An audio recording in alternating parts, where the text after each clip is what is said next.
What's the title? What are you titled today? Good evening, Open everyone. discussion. Hope you're having a good night. Open discussion. Talk about whatever you want to talk about. Except don't get me thrown off. Within reason. Hello from top of the apocalypse. And from hello down in the Death Valley. Hey, Frog. Or is that the Valley of the Shadow of? Can't hear you, Robert.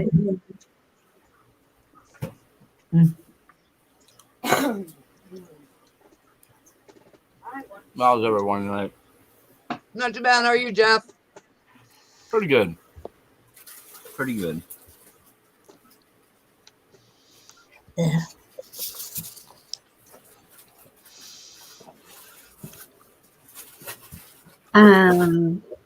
What was I wanting to talk about? I wrote it down.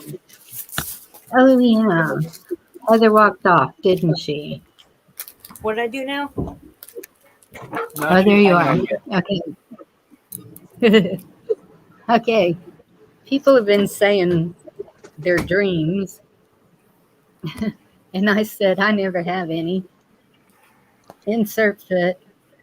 I had a dream. And it's probably because we're balls on here. I don't know. But I had a dream that there were these balls rolling down a hill. That's all I can remember of it. Balls rolling down a hill. And they're rolling away from you. Very interesting. I'm kind of thinking I might have been one of them. I don't know. Hi, Ship Kicker. How are you? Looks like he's got a headache. Maybe we're like the wrecking balls. Is that what you're thinking? I don't We're know. the electrical system? I was thinking that maybe your troubles are just rolling away from you. Oh, that's good.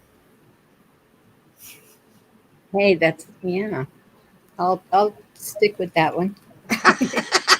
That sounds good. I like that one. That's the first thing I thought of when you said it. I'm sorry, Shift Kicker. I understand. I kind of have a tummy ache. Oh, What'd you eat today, Bonnie? Too much. Ah.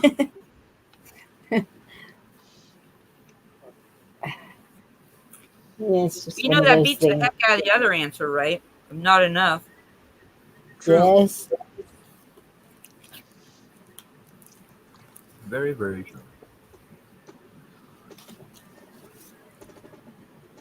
And that other link I put up there, I just thought it was really interesting. It popped up, something you might be interested in, and it's Barron Trump. And it's his growth. It's like they're charting his growth and the diameter of his head, and he's 15 and at like 6'7" already. I just thought it was kind of interesting, so I shared it. If anybody's interested. I thought that was pretty interesting too. Really? He's only 15 and he's that tall already? Oh, yeah. Wow. He's a giant. Yeah, even Trump commented on the size of him. Mm-hmm. Yeah, and I think they said Trump was 6'3", and I didn't realize that he was tall. Melania is tall as well. Yes, she is. But I don't think that Dawn and what's the other one's name? Andy? Eric. They don't seem that tall. I don't know. Eric's 6'5". I think that would probably run Dawn around 6'3". Oh, okay. Well, Wow. whole family.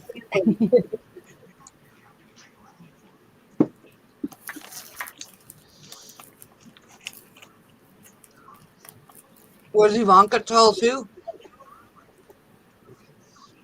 I think she is. I think she's tall for a woman. I think she's like 5'8" or 5'9", something like that. Mm. Yeah. I'll look into it. Tall for a woman. What's that? Stalking. I said I'll look into it and stalk the Trumps. No, something like that is rather interesting, though, with all the different things that have been going on in our world. Right. Yeah. When people are talking about A bit of certain an odd. things and you're like,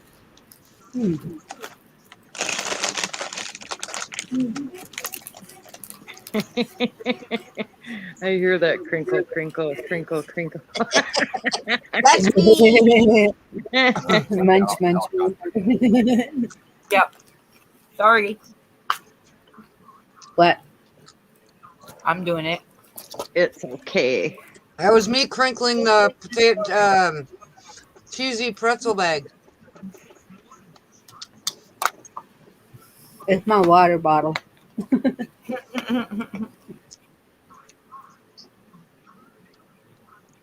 Well, in my own defense, I have nothing to say.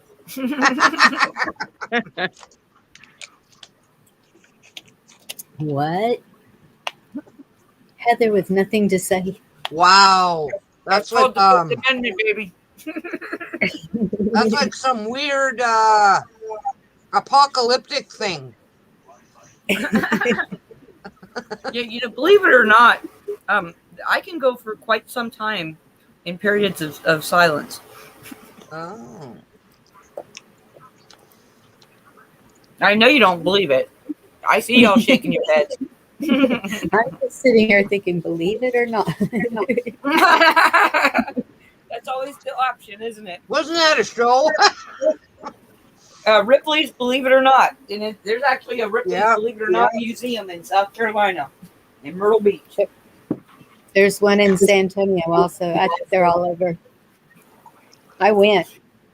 And then Oh, right cool. behind it, they have a wax museum, and that really creeped me out. Yeah, those are kind of creepy. I mean, those are wax museums are. And they had it down I'd in rather the go look. basement of an old building, and so that even made it more creepy. Well, yeah. And it's across the street from the Alamo. It's like Right. And down the street from a barber shop where many heinous crimes were committed, and a hotel that Jack the Ripper stayed at when he visited from London. see, they put them in creepy places. Oh, look at the puppy. Oh, rub my belly. Aww. How's that little girl doing today? There she. Aw. We're gonna see. Getting some lovin's. There's that sweet baby. Hello, Sage. Sage.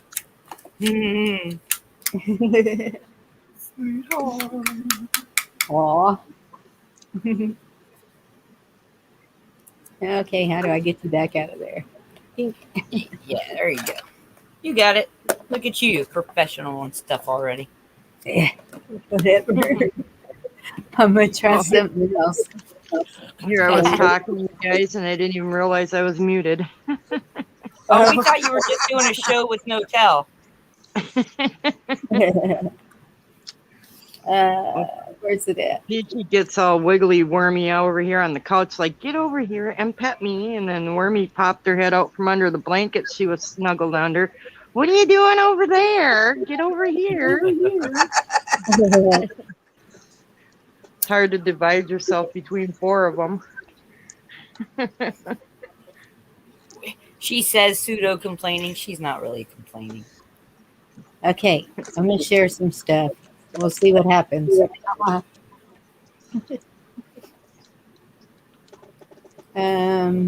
See if I can figure out how to do it again.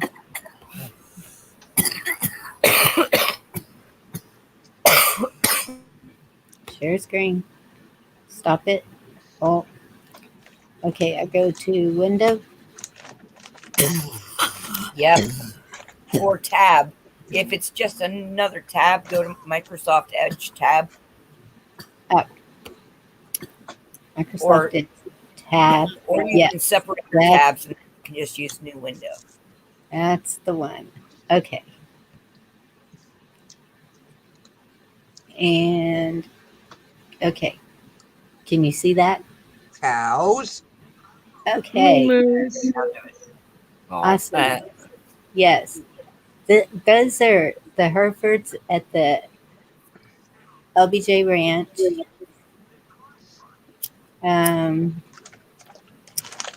Let's see. What's the next picture? That's a picture up on the hill at the ranch.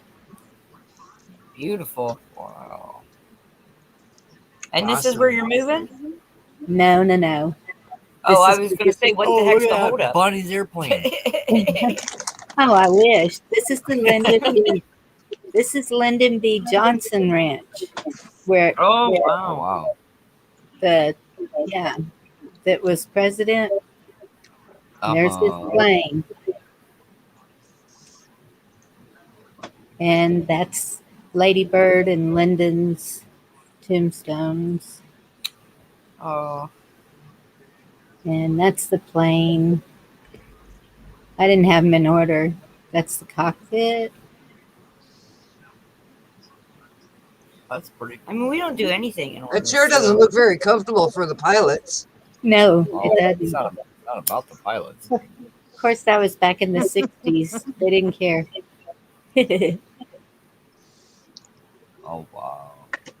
See how narrow it is Yeah. compared to what it is now today?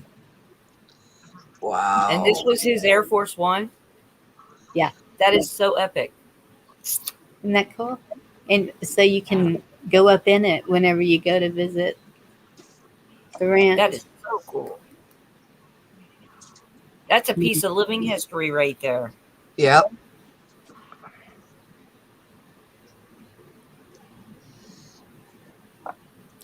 Hey, Pappy.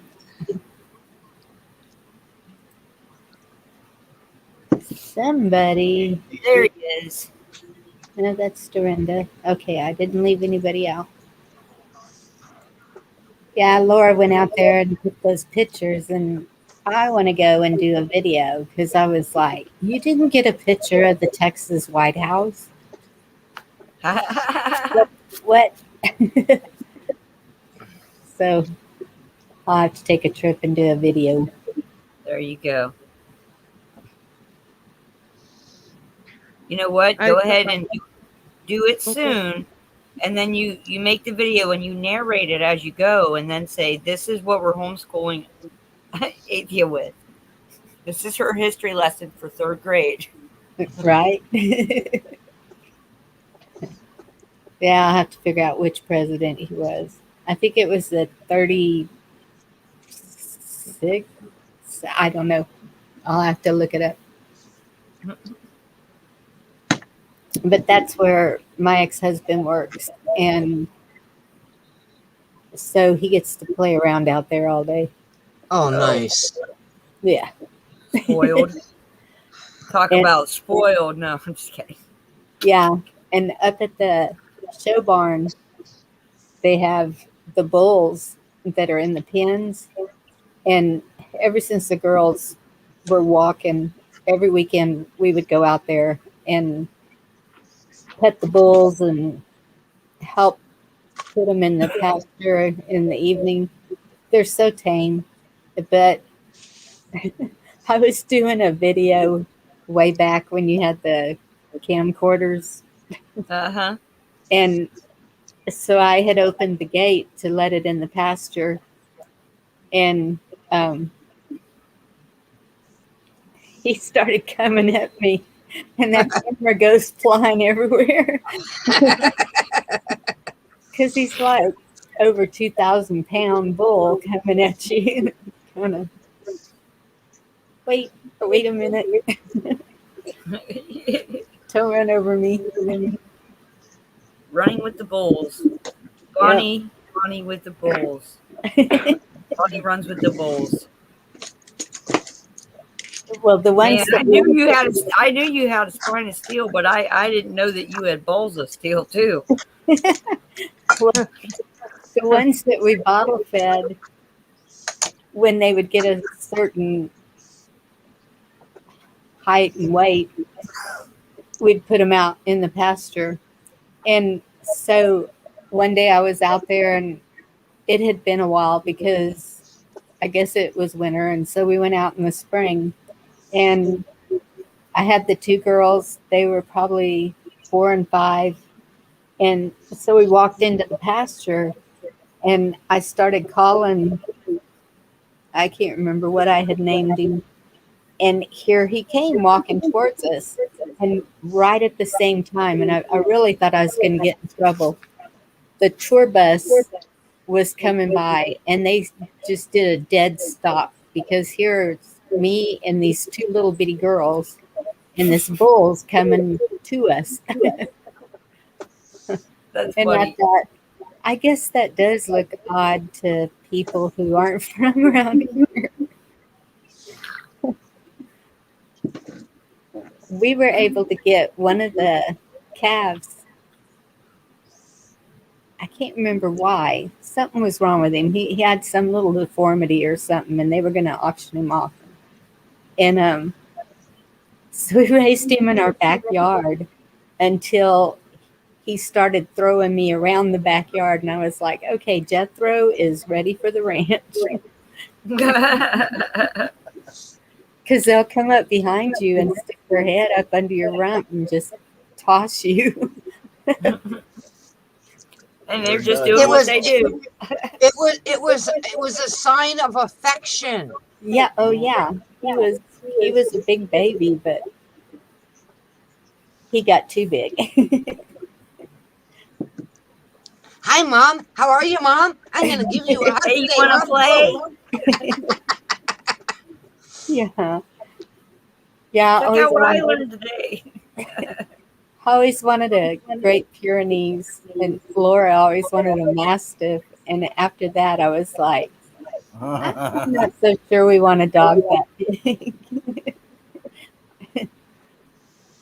Because they get huge. I know they're beautiful, Yep. but they are a lot of work.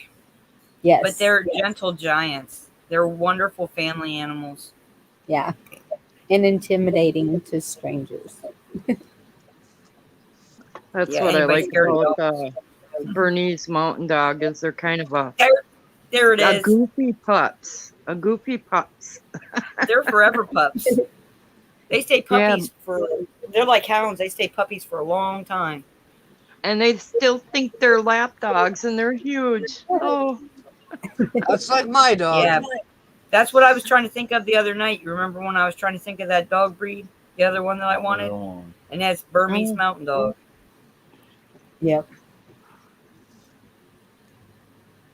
I got to train one of them as a rescue pup. They rescued him from a puppy mill. And That's cool. oh my God, he was gorgeous. And he was such a love. Oh, Yeah. he was such a love. And his name was Teddy, like Teddy Bear. One of the boys at the high school had raised a wolf, and so he rode in the back of his pickup, of course. And so I was up at the school one day, and I waited until the boy came out because we were always going up to pick up trucks and just petting dogs. And you can run into some trouble then. And so when he came out, I asked him, I said, is it okay to pet him? And he said, sure. Went over there and started he was just a big old baby. And I was like, I can't believe he can live in this climate. And he said that they had to keep him in the air conditioning. Oh, yeah, I bet. Yeah. yeah, my 16-year-old dog, she's a small dog, but she has a hard time right now. Heat kicked in, so now she's starting to pant and she'll want down on the cool floor. And in the summertime, we actually have like coolie pad type things that we put down for some of them. Yeah. They just can't handle that humidity and heat. Well, I can't either anymore. Oh That's the way it no. goes. I'm sorry, I didn't mean to interrupt your story, Bonnie. I just didn't want to forget again. Me Oh, either. I did too. I'm just jacking. You didn't interrupt anything. What you doing down there, jaw jacking? Farmers in the background. Man. Oh shit! I forgot how much these women could talk.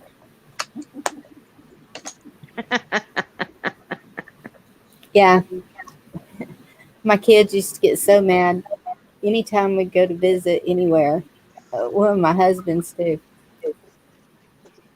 It took an hour to say goodbye. Yep. Because you always thought of something you had to say before you left.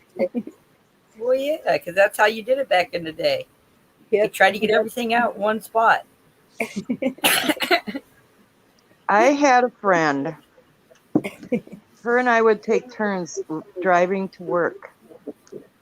I would get so much as hi, how are you doing, out of my mouth, and all the way for a 45-minute ride to work and a 45-minute ride from work home. I would never get a word in edgewise. Oh, no. I try not to do that, but I do talk. I think we all have that propensity. Yeah, Oh, that's she definitely had a gift for gab and one-sided conversation. well, that's not good. Did she answer Well, it is. herself too when she was talking?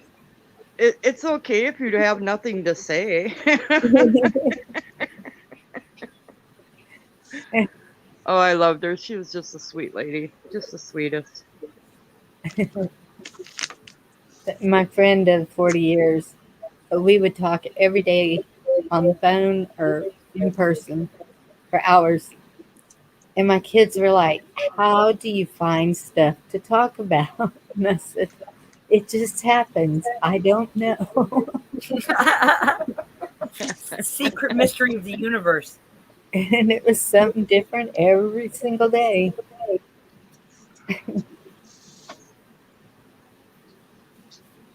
That's really a blessing, though. You know? Yep. Yeah. Even when you draw a blank.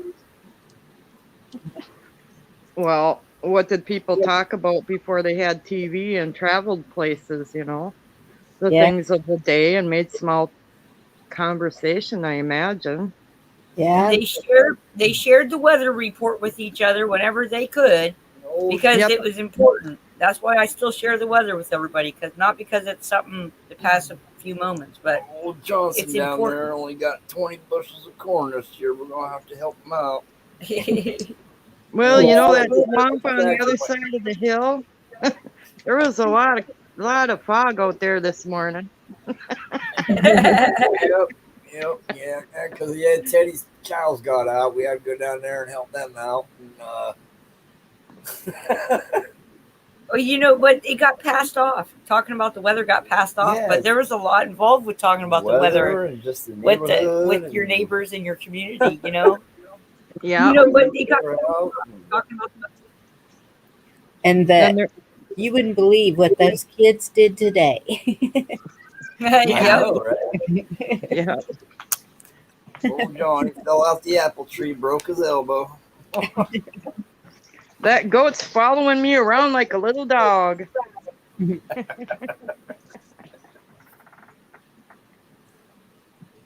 Hi, Pappy. Hello, Pappy. Hi, Pappy.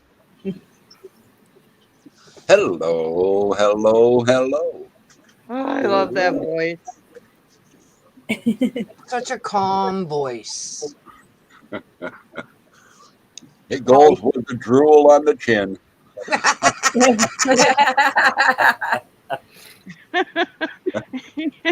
Well, that's Okay. because I'm eating pizza right now. How are you this evening? I'm doing pretty doggone good. Good. Getting ready to get real busy. My after I had my nap, I woke up and Nancy, my wife, says, I think I'd like to get the bedroom painted before you start your treatment. Oh my goodness.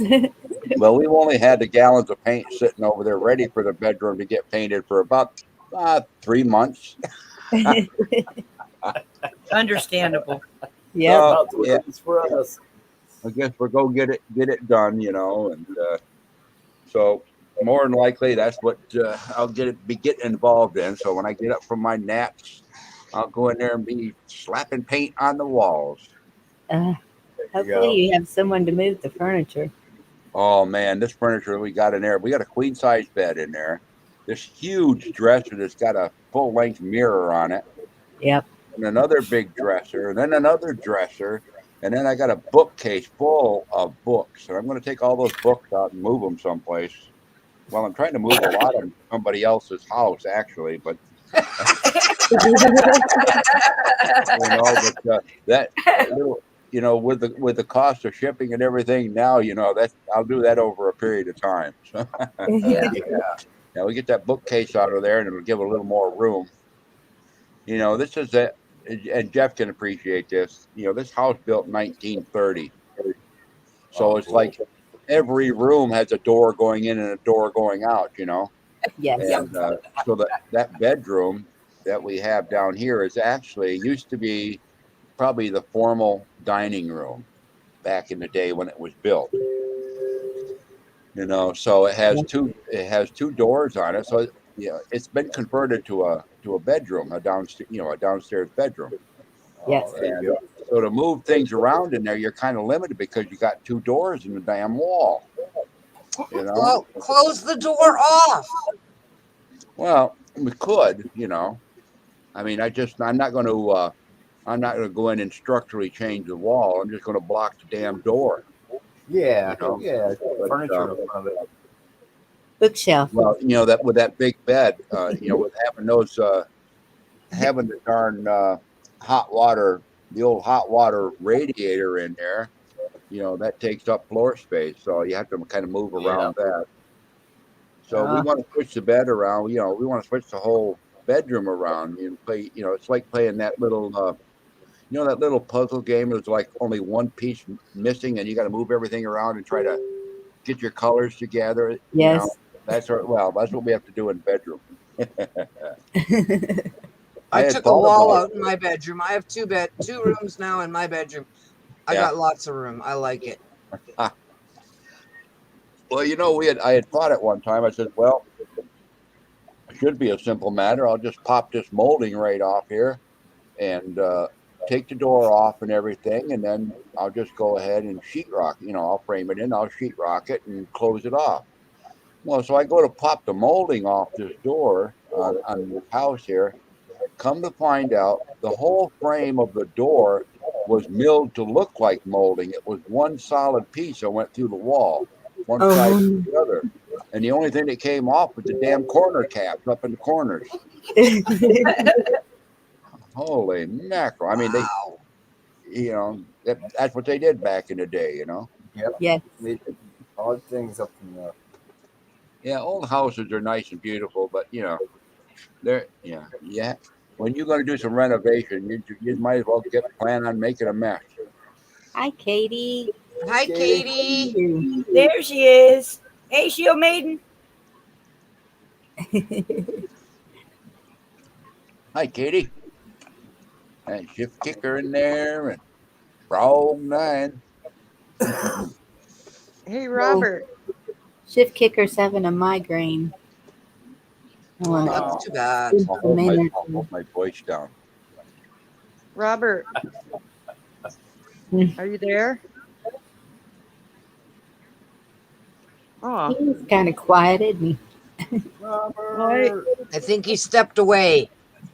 I'll have to wait and ask him later. I have some Brett Favre books and stuff like that. I was wondering if he liked the Packers or not. If he had any of that, I would send it to him. I don't want it. Whoops, wrong one. Whoops. What now? Hey now? Who now? I was going to put the LinkedIn, but I put the wrong one. Don't follow that one. What?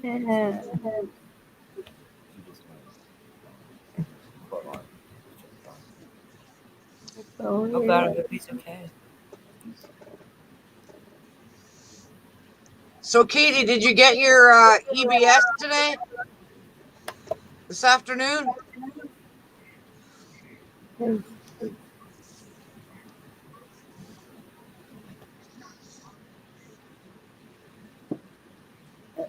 There's Robert.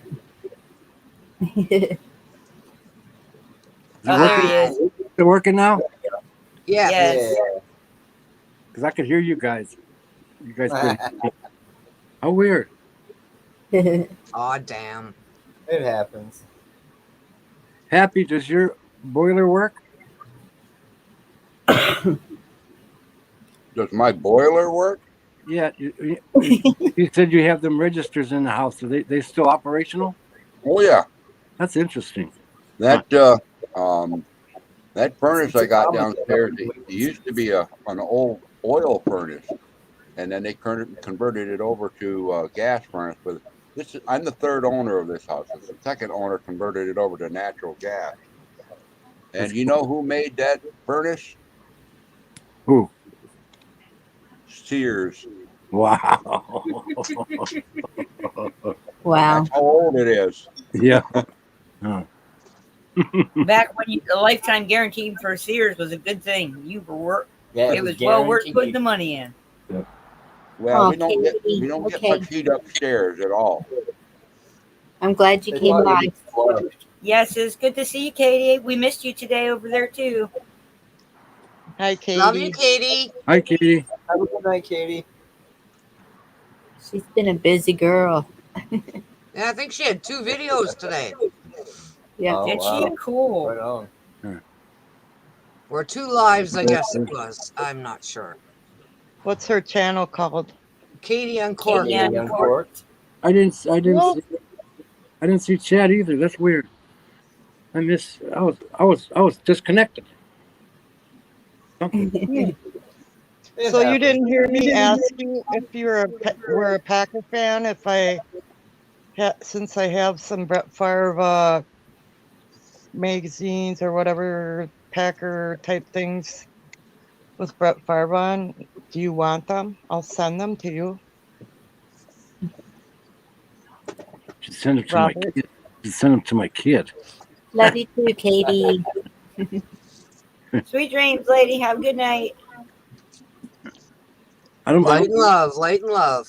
I gave all my Brett Favre stuff to Yeah. the kids. The only thing I have is a Brett Favre rookie card. Oh, I gave before I left Wisconsin, I gave the kids all. I gave yeah. them I gave them put it this way, I gave them their inheritance, pretty much of it. That was all my collections and my eggs and all that Yeah, I stuff. used to have a lot of NASCAR stuff and gave it all to my grandkids. And Yeah, that's kind of what I did.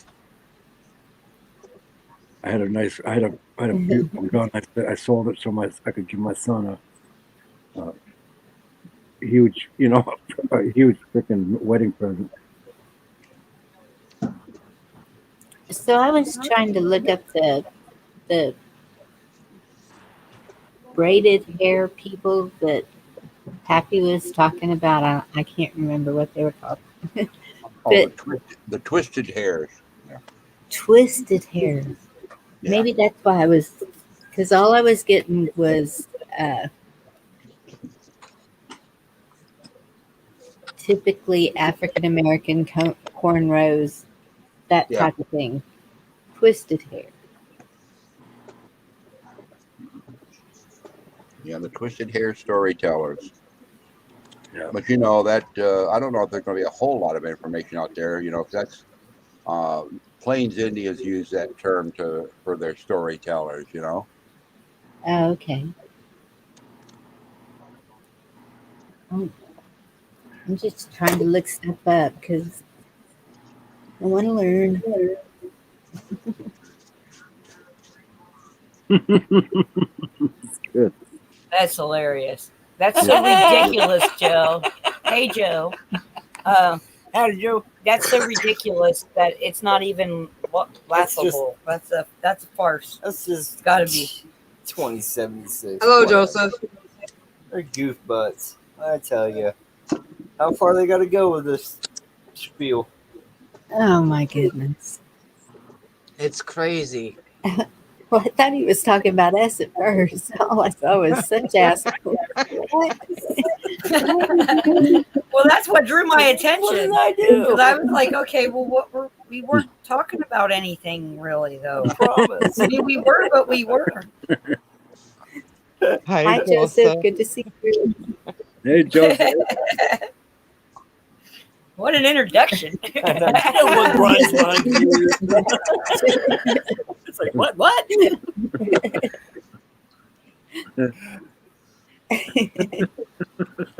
That's the way to come in. I have to change my avatar to that one, Joseph. Oh, Yes, you were being polite. Yes, you Yeah. were. Yep. That's how you interact with your chat. Telling you what.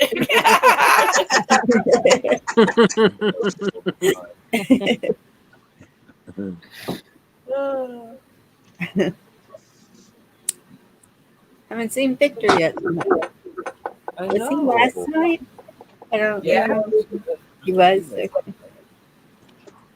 Yeah, I think he left earlier than normal.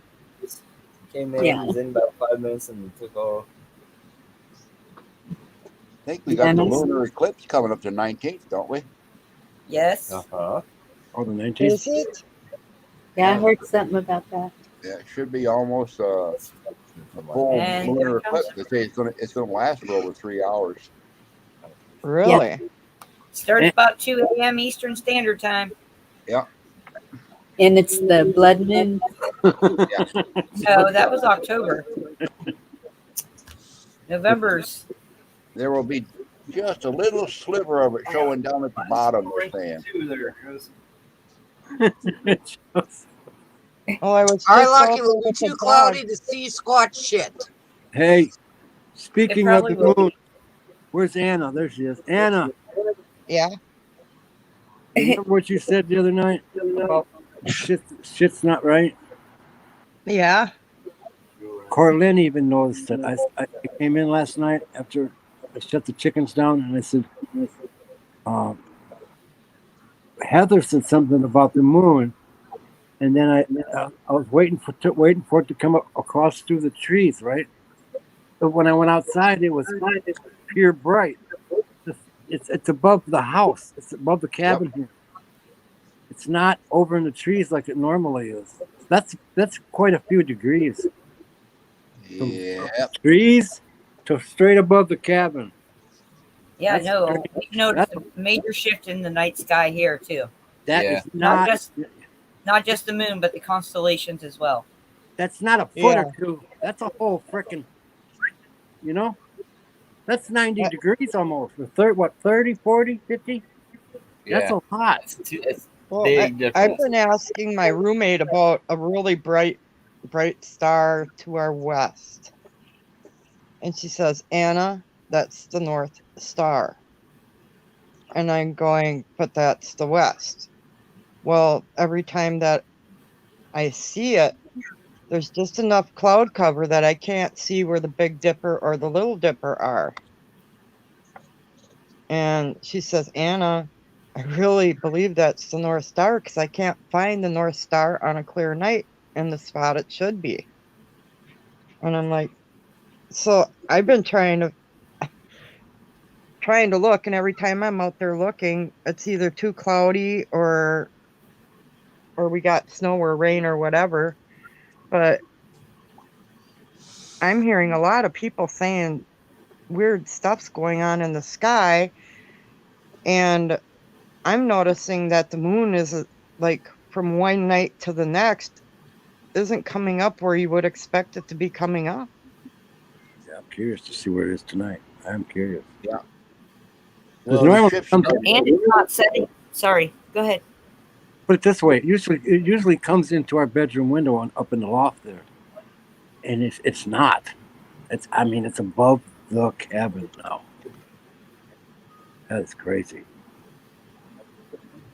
I can't wait to see tonight. Yeah, here on the East Coast, it's much lower. It's like it's coming up in the southeast, and then arcing Instead, up yes, to up. it's coming up in the wrong place at the wrong to time. the south, and then well, it's probably still where it's always been. I think our reference point has shifted. So let's put a few dots together.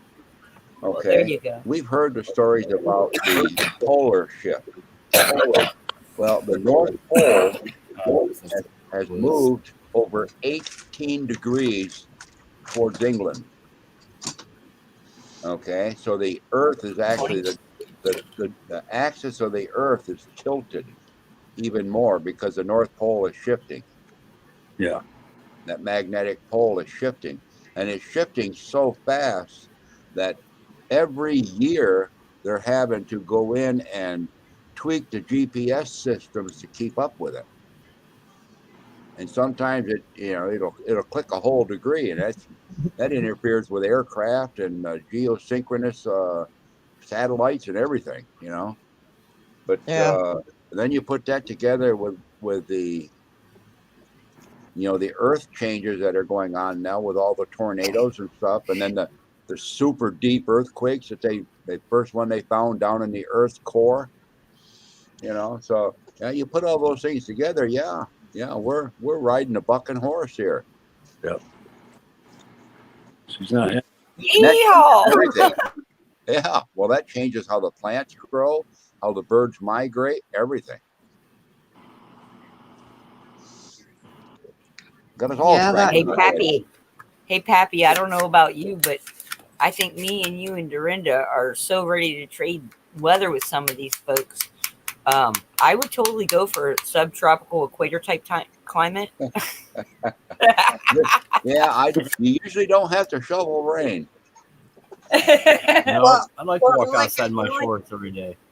Like I said on an earlier show, isn't it going to be nice when they stop effing with the weather to see what the weather's actually going to be?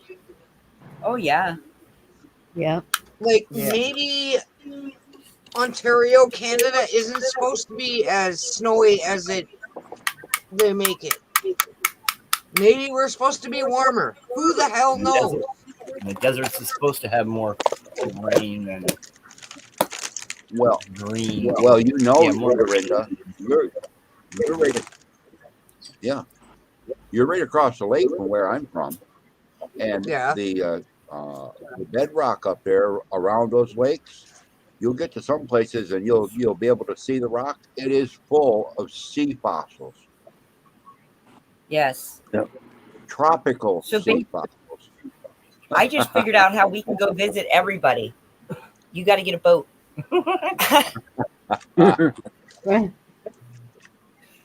We'll Because get a we're big on, boat. we're on. Well, we're about And then we'll go 2 on the hours water. away from Lake Erie.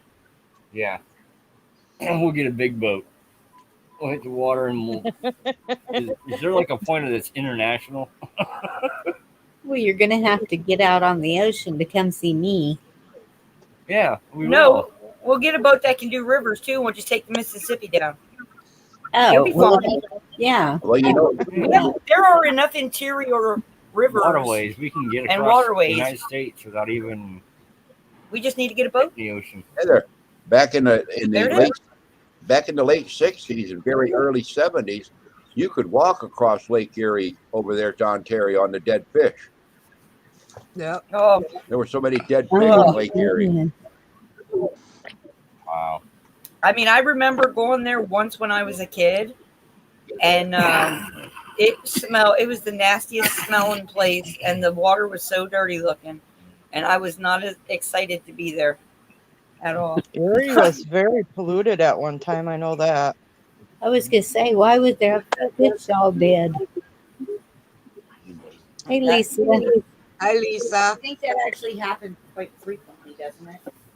highly Isn't there a sought huge after. fish die off like every year or every couple years in Lake Erie? I'm not real familiar with Erie.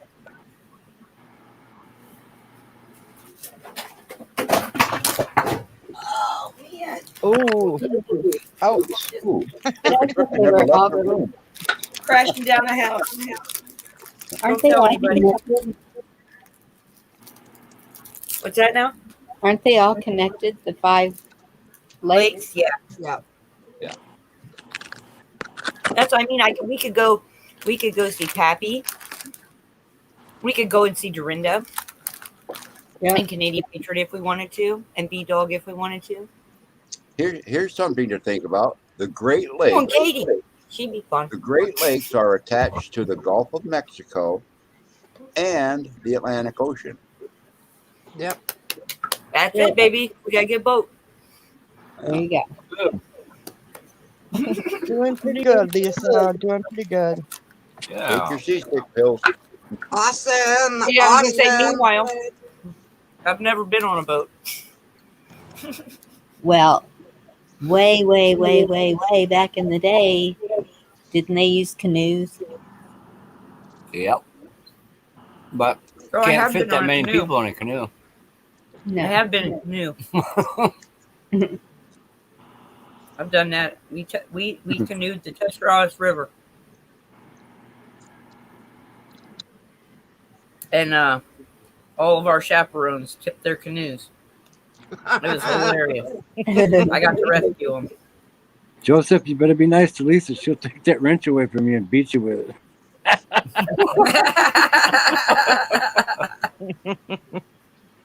One of my cousins used to canoe down the Guadalupe, and it's rough. And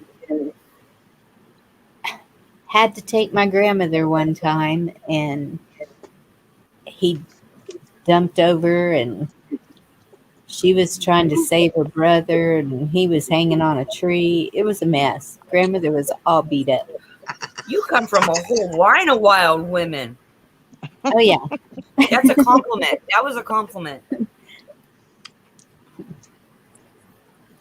I'm pretty Yeah. sure Bonnie took it as one. Pretty Well, fearless. my grandma Kimbo was pretty darn cool, I'll tell you. She went from growing up on a grade A farm in northern Minnesota to falling in love with her school bus driver that was my grandpa. Married him. He worked on logging camps in northern Minnesota. So they lived in those houses that little portable houses that you move from place to place. Yep. She did the hunting and fishing and everything, and then summer and winter delivered mail to the logging camps on an Indian motorcycle. She ended up having 2 of them. Nice. And then she's also the one that taught me how to shoot a gun as a little girl. And And you didn't tell me Annie Oakley was your grandma. that was my nickname when I was growing up, and my brother would get so jealous he'd call me Granny Annie. Yeah, And because then that's a when really I cool got married, everybody called me Deadeye. nickname. But Granny was really cool. She was 72 years old, and she was still driving a motorcycle as she had moved over by Two Harbors, Minnesota. And she'd drive into Duluth on her motorcycle to work at her Salvation Army job. It was cool. And she was like me, or I'm like her, likes to put the pedal to the metal too much. Why doesn't that surprise me even a little bit? Yes. My grandmother had more speeding tickets than I have. I think mine did too. Says Bonnie, as if it's a point of pride. Each generation, we get better at not getting caught. That's what I was gonna say. And knowing where to hide when you run. I can run.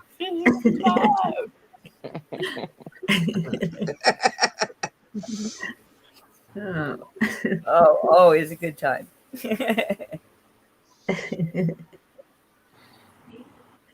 Is she jumping on the door, or am I hearing the rain, or what am I hearing? You hear the leaves hitting the house. Yeah, my grandmother grew up in East Texas, raising cotton. Like, I think they started them at 5 or 6, lugging that. I don't know if y'all have ever seen a cotton sack, but it's like 10 feet long or more. Yeah, yeah. And she would had to drag that bag. She said she'd be so tired sometimes she wouldn't even make it up the steps. She'd just lay down and fall asleep. I believe that. You had to be tough back then. Yeah. Well, shoot, you got to be pretty tough nowadays too. Yep. True. I know they don't want us to be, but those with thick skins are usually also thick-skulled, so not all the poison can get in. Pappy, you grew up farming, right? When you were I a grew kid? up farming. Oh yeah. That's hard work too, boy. Yep. Cows don't take a day off, just so everybody knows. And No, they don't. Yeah. Never. They never take a day off. No, if That's you're so milking true. cows and you're responsible for feeding animals, yep, there's not a day off. Right. And I bet you didn't have any slaves either. Well, we didn't notice. I mean, that was our lifestyle. We worked around it. Yep. That's the way my grandmother was. They didn't. What you had to do. But that's the way a lot of people think. If you had a farm, you Automatically fall into that category. yes. And that was my father's the other night. It was yesterday. He said, "We need them coming over here to work." And I said, "Work what?" And he said, "In the farmers and the ranchers, they need them." And I said, "They're making the farmers get rid of their crops. They're making the ranchers euthanize their cattle. Tell me how you're coming up with this answer." And he thinks I'm making that up. Oh boy. As I said, there's no talking to him. He's just, Hey, weather is always a really safe topic, usually. Yeah. Well, not always, but usually. My dad used to argue with me about the weather too, just to have an argument. So I understand. Sometimes it's hard. I get that. My cousin and I growing up, we would make a hat, and we would shoot topics in a hat, and we were in the mood to argue, the both of us. So we'd pull out something out of the hat and argue for hours about that topic, whether we knew anything about it or not, whether we agreed with it or not. We always had to argue the thing out. We used to get into so much shit from our parents. What the hell are you arguing about? Because we'd get very loud. And and they would be like, "What the hell are you arguing about?" And we'd look at them and say, "We're arguing about this." "Why are you arguing about that?" "Because we pulled it from the damn hat." And they're like looking at us going, "What?" We're in a mood to argue. That's such a creative way to use that kind of energy. I said, Wow, we're in the mood to argue. We needed a topic. We threw like 10 topics in a hat, and we're arguing about that. And they're like, "Then get the hell outside and argue."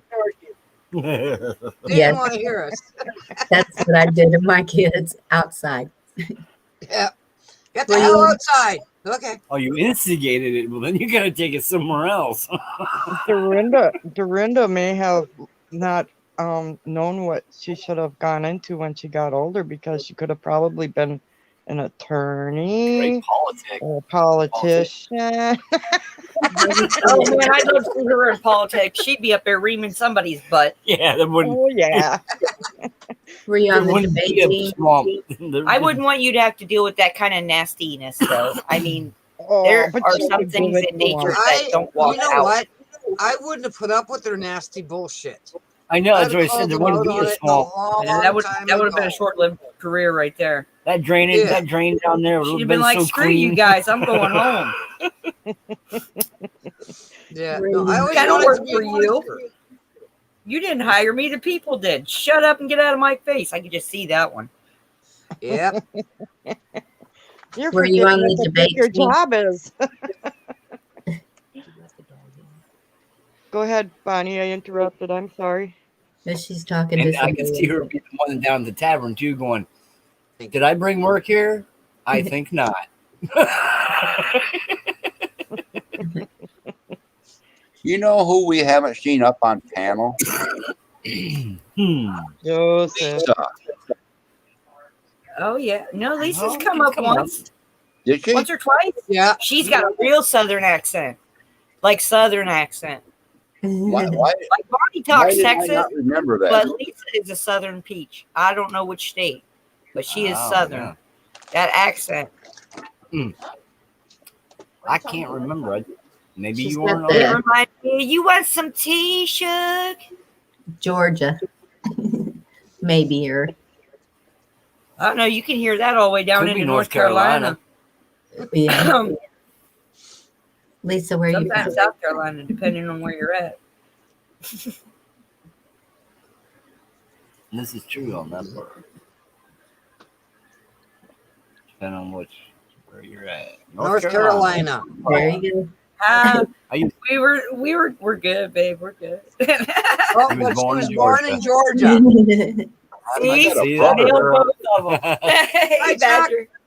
There's Chuck. I got a brother down in Zebulon, North Carolina. I used to live in Raleigh. Zebulon. I lived in a little town outside of Hickory.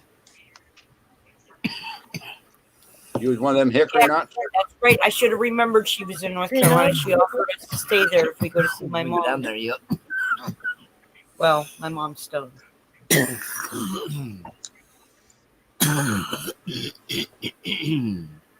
I'm sorry. I wasn't trying to cut anybody off. No one My trying to be apologies. loud. You're fine, Heather. I smell a badger around somewhere. I was waiting for the answer to the hickory nut. She missed it. She missed it. I did. My ex-brother-in-law got chased out of the woods by a badger one time. He's like, I gotta give you guys a warning. When you're out in the woods, if you see dirt flying, don't go see what's making that dirt fly. Because I just got chased out of the woods by a badger.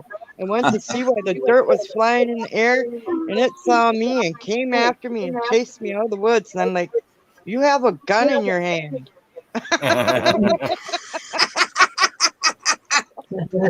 Just further proof you never mess with a badger. Well, yeah, but he was such a dramatic guy, and he's like, I think I need to change my underwear. I'm like, dude. Appreciate that, hon. He forgot. He had a gun. Yeah, he forgot what his gun was for. Oh, I bet she makes really great sweet tea, Well, honey. what's with the hickory joke? I don't know. I missed the hickory joke. What's the hickory joke?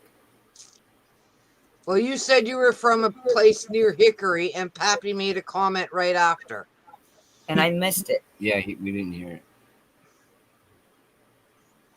I don't know if he'll repeat it. Well, no, Heather You might said be she was from outside of Hickory, North Carolina. And I said she was one of them hickory nuts.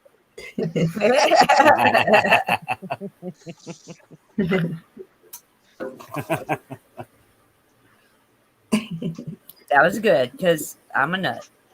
She was probably wild enough in her younger days that she was a hickey nut too.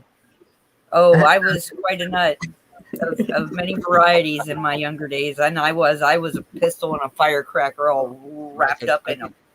I can hear your mama now saying, "What is that on your neck?" Oh no, my mom gave up on me at 14. She said, "Oh hell no, I'm not doing this shit. I didn't sign up for it." My Okay, stepmom what's was Chuck always talking trying to. about? I don't know, but I agree. What's going on? That's what the mama skunk said to all the babies. Get What out, you little happened? stinkers. What happened, What are you Badger? talking about, man? I don't understand. Just tell me like it is, man. Did we do it? Why? Did we do something, Chuck?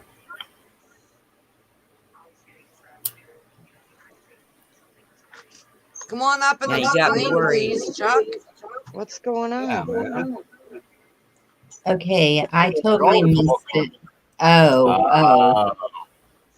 Oh, Roger that. well, we don't really go over there, so why would Yeah. you not come over here? Hang out 'Cause with us. Come hang out with us. We're not that I way. even got a cool nickname for you, dude. Uh-oh. Jeez. I know the injustice rankles, and I can see the hairs on the back of your neck standing up. But slow down. Hey, man. Breathe. Yeah, I've made moccasin tracks from that cat most of the time now. I don't usually run over there at all. Travis letting them cold it. I've made moccasin tracks from that. He's got You got well, your YouTube on. I don't usually run over there at all. Travis letting them. Hold on. I got it. There we go. I thought I could click. The second time I clicked and it didn't. It shows it off, but it ain't. Yeah. Travis had his show tonight. Jeff B showed up. I was getting ready to come on here, and his was next year, and it showed Jeff B up there. So I went over there, got on panel, just fixing to start talking, and Jeff was talking, and here comes all them freaks from another channel that Travis's old friends, the ones that tell him you can't treat us bad. So he lets them get away with destroying his channel and running Jeff B off. Don't say a word, and I'm not good with that. You either treat everybody the same or you don't. Yep. I don't care what all those doubters think. They don't know no more. They have no more proof that it's not existing than Jeff does, which Jeff does have proof. And he'll say things, and a week later they come true. Yeah. And he doesn't really come out and say it. He just says, well, imagine if, and then you just wait and see. And then they'll come on there just because their channel's based off of being bashers. Yeah. Well, come hang out with us. You know you're always welcome around this campfire. They let them get away with it. It's kind of like bullies in school. I like to let them. I'm 6'7", 300 pounds, and I could be a bully all I wanted to and didn't. But I'll break up a bully real quick. I'll put many guys on their ass or over a bar or in a bar because they hit their wife or picking on somebody little or. Yeah, I was 95 pounds up until I married my husband and had children, and I'd still kick your ass. I didn't care how big you were. I'd still put you Same down. here. Well, after my hormone treatment, I just after can't my hormone treatment, what I got to go through for this this condition I got, I'll probably end up having to wear a sports bra, so I might have a weight advantage on somebody. Who knows? I'm Should be sorry top you went through heavy. that tonight, Chuck. Well, I'll tell you what, Pappy, I will send you some old bras that are still pretty good working condition because those suckers are expensive. So we'll help you out the same way you help all of us out. Besides, I can't wear them anymore. My scoliosis is in a bad I place. think duct tape's cheaper. Duct tape's gonna hurt more too. Happy if that happens and you need a bra, you might be able to make a lot of money on your channel. Be old freaky dudes with boobies.com. I'm sorry you went through that tonight, Chuck. I'm trying to get out of it. I just don't like to see people bully other people. I hate it. And then Travis will sit there and take it because we were your friends first and you were on our channel. And I'm like, that don't matter. You're still being disrespectful here. I went over there and disagreed with something they said. Here, remember a while back when I told you stuff went on like that? I went over to their channel, disagreed with something, and they blocked me or banned me, whatever, muted me, and then ended up blocking me when I left. Oh, that's pretty. That's gorgeous. That's some heather. I just colored that for you. Nice. I've been coloring. I like coloring while we talk. It makes me happy. I don't know if you guys think that way, but most decent people usually expect more out of their family and friends, and not, okay, you can get away with acting like a complete ass. Yeah. You're my friend. No. Well, I know when somebody's dissing or disrespecting somebody I care about, I'm usually going to be the one that's going to say something and, get the hell out of here. But It's my language. if you know he's going to keep doing it and it's going to keep affecting you, don't keep going. That's why I left. It's like, Jeff don't have to come over and put up that humiliation, and No, he doesn't. Not one bit.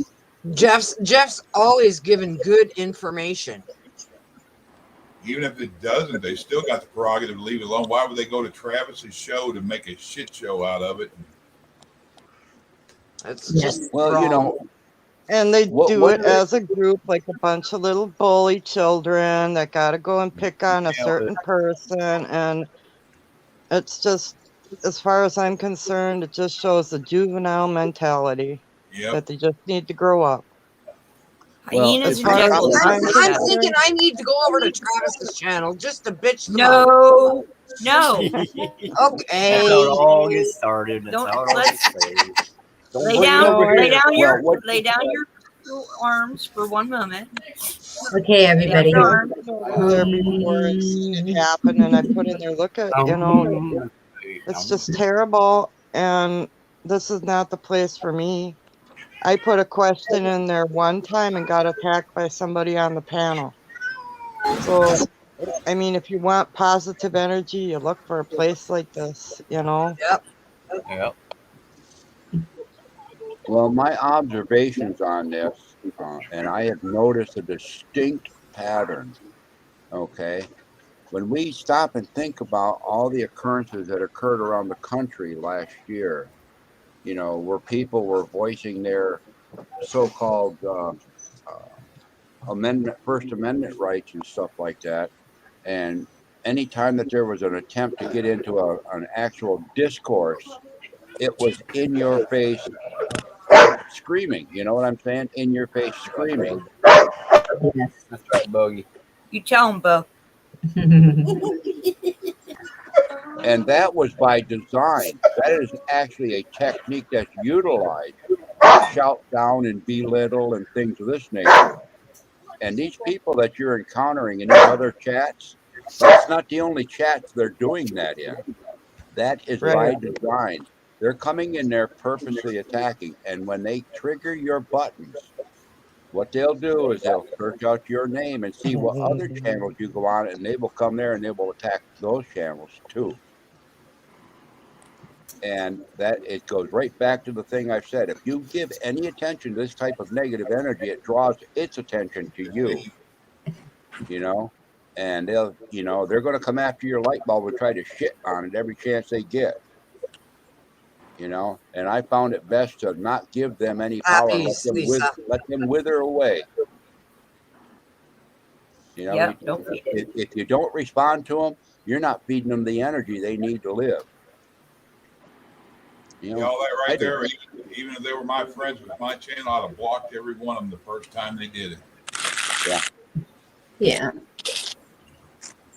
I don't know how the hell they can change their names and their profiles so quick, and they come right back at you right afterwards. I know.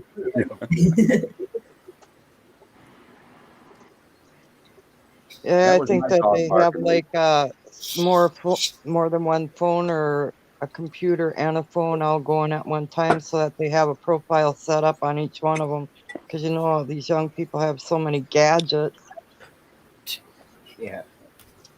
Yeah, Lisa, I said something the other day about just blocking them or muting them or whatever, and I got told that if I took that upon myself, that I'd get my wrench taken away and get muted or blocked too. We already lost ours.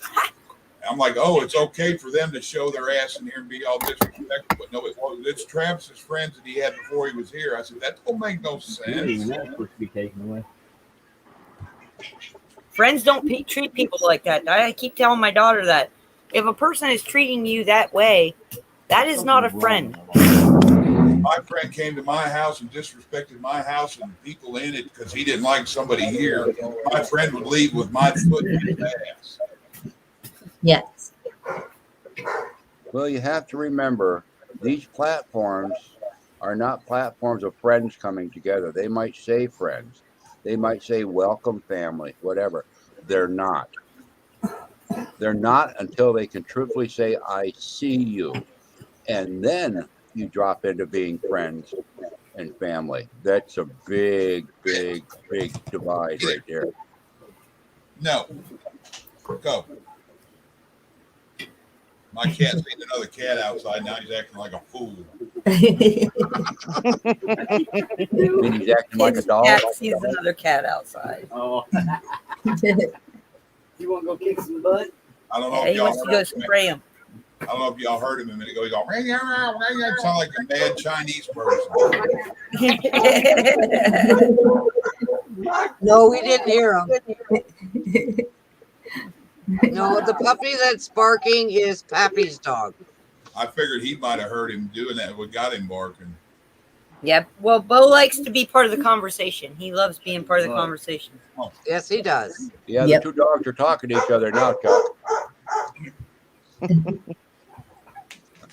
The cat and the dog.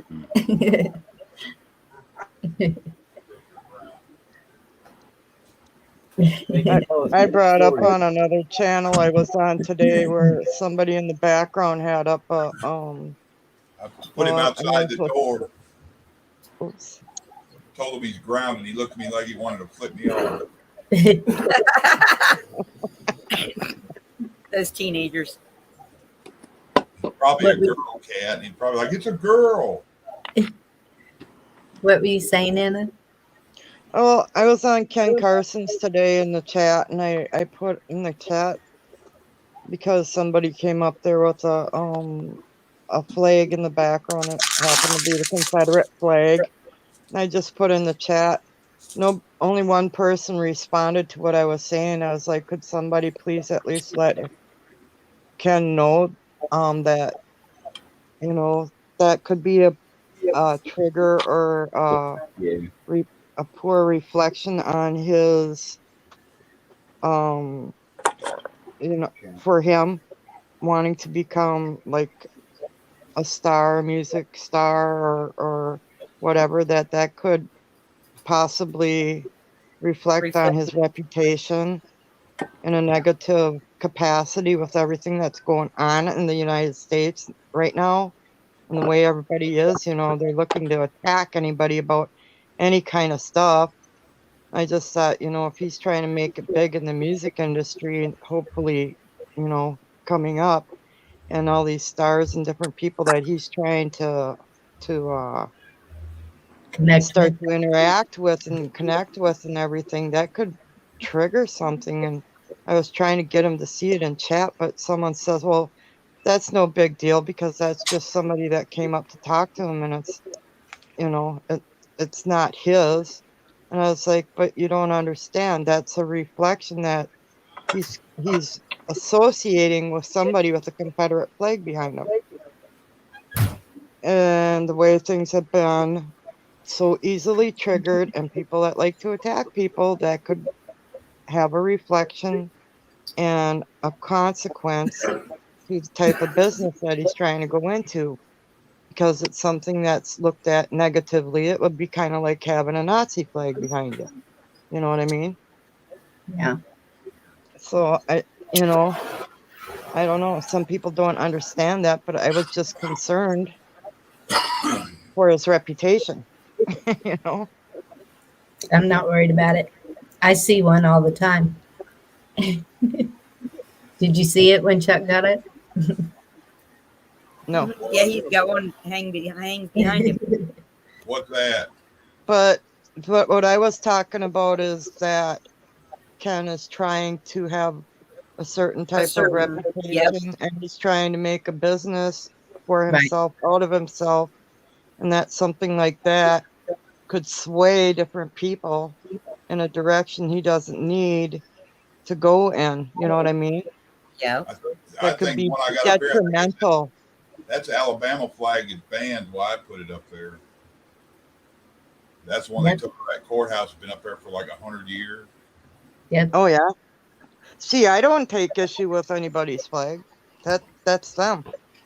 But you know, my point was just I was trying to put it out there, and I don't know if you. So that's always been Alabama's state flag, right? Yep. So is it no longer their state flag? BLM made sure they took it down and statues. Yeah, they destroyed a bunch of the history of the South. But it's still their state flag, isn't it?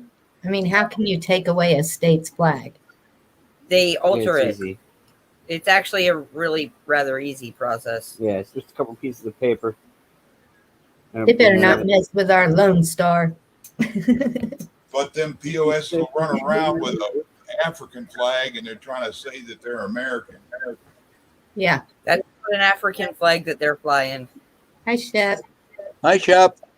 It's like a 4th or 5th Reich flag. Up. It is. Hey, Chef. Hey, Yeah, and the new national anthem. That's a That's ridiculous. yes. It's called being politically stupid. yeah, like my You dad know? used to say, if people spend time worrying about their own business, then you got time to worry about anybody else. Yeah. Yeah. Take the I'm post surprised out they of your don't call own. toilet paper racist because it's white. Yeah, me and the girl that works at black girl that works up here at the dollar store, I go in there every now and then and get the white Kit Kats. And she goes, "You coming in for a refill?" I said, "Yeah, my white privilege has been running low for 57 years." She just laughs. We get along fine. She Yeah. goes, she's the one that told me, she's like, if people hate each other because of the color of their skin, then they'd hate them for anything. Yep. And I'm like, yep. A lot of people weren't falling for it. No, because it's not happening. Well, I mean, it is. Well, listen, don't lose your faith in humanity because humanity hasn't lost its faith in itself. Yeah. We know that there are going to be good and bad in every group, including human species, right? I mean, we all know it. Yes. We've seen plenty of evidence of both good and bad people throughout time. And so we just must remember that each person is an individual, but also part of the whole. What gets me is people on the same page can't even get along because they're different about an opinion over something. Yeah, I've actually run into that a couple times. You'd never believe that, but I actually had some people unsub to us because our difference of opinion was too different from theirs, and they were not comfortable with that. And I thought, well, that's really a shame because that's kind of what we do here is talk about differences of opinion and have open discussions about that. Yeah, but we're talking at a different level than most people that are living in the world are talking. We're talking on an energetic level. Okay, This is in our true. discourses and our talking back and forth, we're communicating energetically, and those people that come in that are, you know, they'll be talking the talk, but their energy cannot stand to be in that which is in opposition. It moves them right away. I tell you. Imagine they got a short list of people they talk to too. If they blank out everybody that don't have the same view as them, then that'd be a real small list. That's what I was going Yeah. to say. That's how you have discussions and come to a compromise, I thought. And I mean, learn. I think that's what makes the world more colorful. Yeah. Boring if people thought like me. I don't want people to agree with me all the time. sometimes Well, makes you that's angry. some of the Colorful, doesn't it? dysfunction in our society, man. That's what the disconnect is that people can't Yeah. agree to have difference and just let them be. They got to argue the point or not have anything to do with somebody because they're different. Me and Pappy had this conversation. If you keep dividing, you're going to end up with nothing. Yes. Yeah. Oh, Yeah. that's really good. That's the common core. Yeah, that's no common core stuff. That's natural law. Basically, you take 100 people, put them in a room, you start splitting people up to have little minor differences of opinion.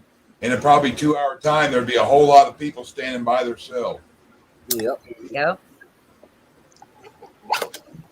Well, that's kind of the way. That's kind of the way they want it, you know. When I say Yes. they, I'm just using that as a general term, because if we are separated, you know, and away from each other, then the predator can freely attack and pick out whatever prey it wants to and take it down. And again, I'm seeing jackals and hyenas. This is how they hunt. Coyotes. Strength This is in how numbers. they hunt. No, there's an entire pack, and they'll put out some bait, right? Because they're smart about it. They lure you away from the safety of your environment with some kind of bait, and then the entire pack closes in around you. But if you ignore them, they eat each other. Yeah. Well, when they get hungry enough, they cannibalize themselves. Yep. That's But like that's why. it completely defied logic that BLM and the Proud Boys were together here a while back, and I was like, wow.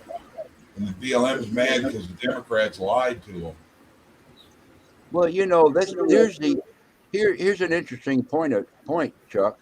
You know who the founder of the Proud Boys was? I think he's Puerto Rican or Mexican or something.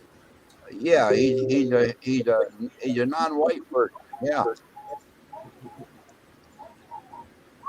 And they and try to call they it got white, try to call him white yeah, supremacists. they got a few black people in the Proud Boys. Yep. They got all they're as about a melting pot as you can get. That's the funny part about it. That was the whole irony behind it. Shepherd, I know they tell you not to anymore, but I had a couple of broken ribs, and it helps so much if you wrap it and not too tight to where you can still take a deep breath, but it'll hold your ribs in place. Also helps a lot if you tape it like 6 inches before it starts and 6 inches after. Just that little extra support keeps them from separating. Yep.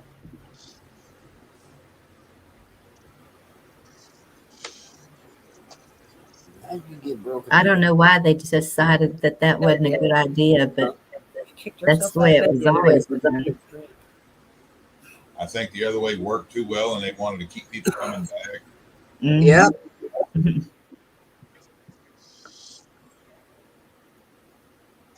I think you're right, Chuck. I think you're right. Come here. We'll give you some pain medication for this. We'll give you some more for this. We'll give you some more. Yeah. That's when I quit going to the doctor because I got tired of the pills. My month was up to go and didn't go, and I made it through the first month. I had a few left, and if I needed something, absolutely, I took it. Made it through the second month, I still had some, and then when I got into the third month, I still had some, quite a few left, and just quit taking them. I hadn't taken anything. I rarely will take a leave or an aspirin now. Awesome. I don't take pain anything. That was 9 years of 120 of them a month. Wow. Kudos. Because, pill withdrawal can kill you. And so coming off of pills of any kind that's impressive. Yeah. They put me on Lortab 10 at first, and it worked its way up. Then I started going to the one place over here that made them 15 milligram, but they mixed them and put them in capsules, and those didn't work. I'd taken Lortabsol, and then they started me on oxycodone, 10 or 15 milligram. Then they went to 20, and he was talking about going up higher, and I was like, no. And he goes, and he's not a pain specialist. He didn't like doing it. He goes, I'd be proud of you if you just quit coming here. You were on oxycodone and quit? Yep. Kudos. Do you know what that is? Yeah, it's synthetic heroin. That's exactly what it is. And the Yeah. addictive behaviors of it are very, very close to that. Yeah, Good that's call. a double-edged sword there. It helps to relieve the pain, but like many opiates and addictive chemicals, the body builds up a tolerance to it. So you have to keep increasing the dosage of it to get the same effect. And it gets you get to a point where the therapeutic effect is no longer there, but the destructive effect takes over. And that's when you've gone over what they call the 50-50 threshold. And the 50-50 threshold is the dosage that given the first time to somebody would kill 50% of the people. Yep. And a lot of the people have been on it for a long time. They're over that threshold. So it's slowly destroying their organs and everything else. Yeah.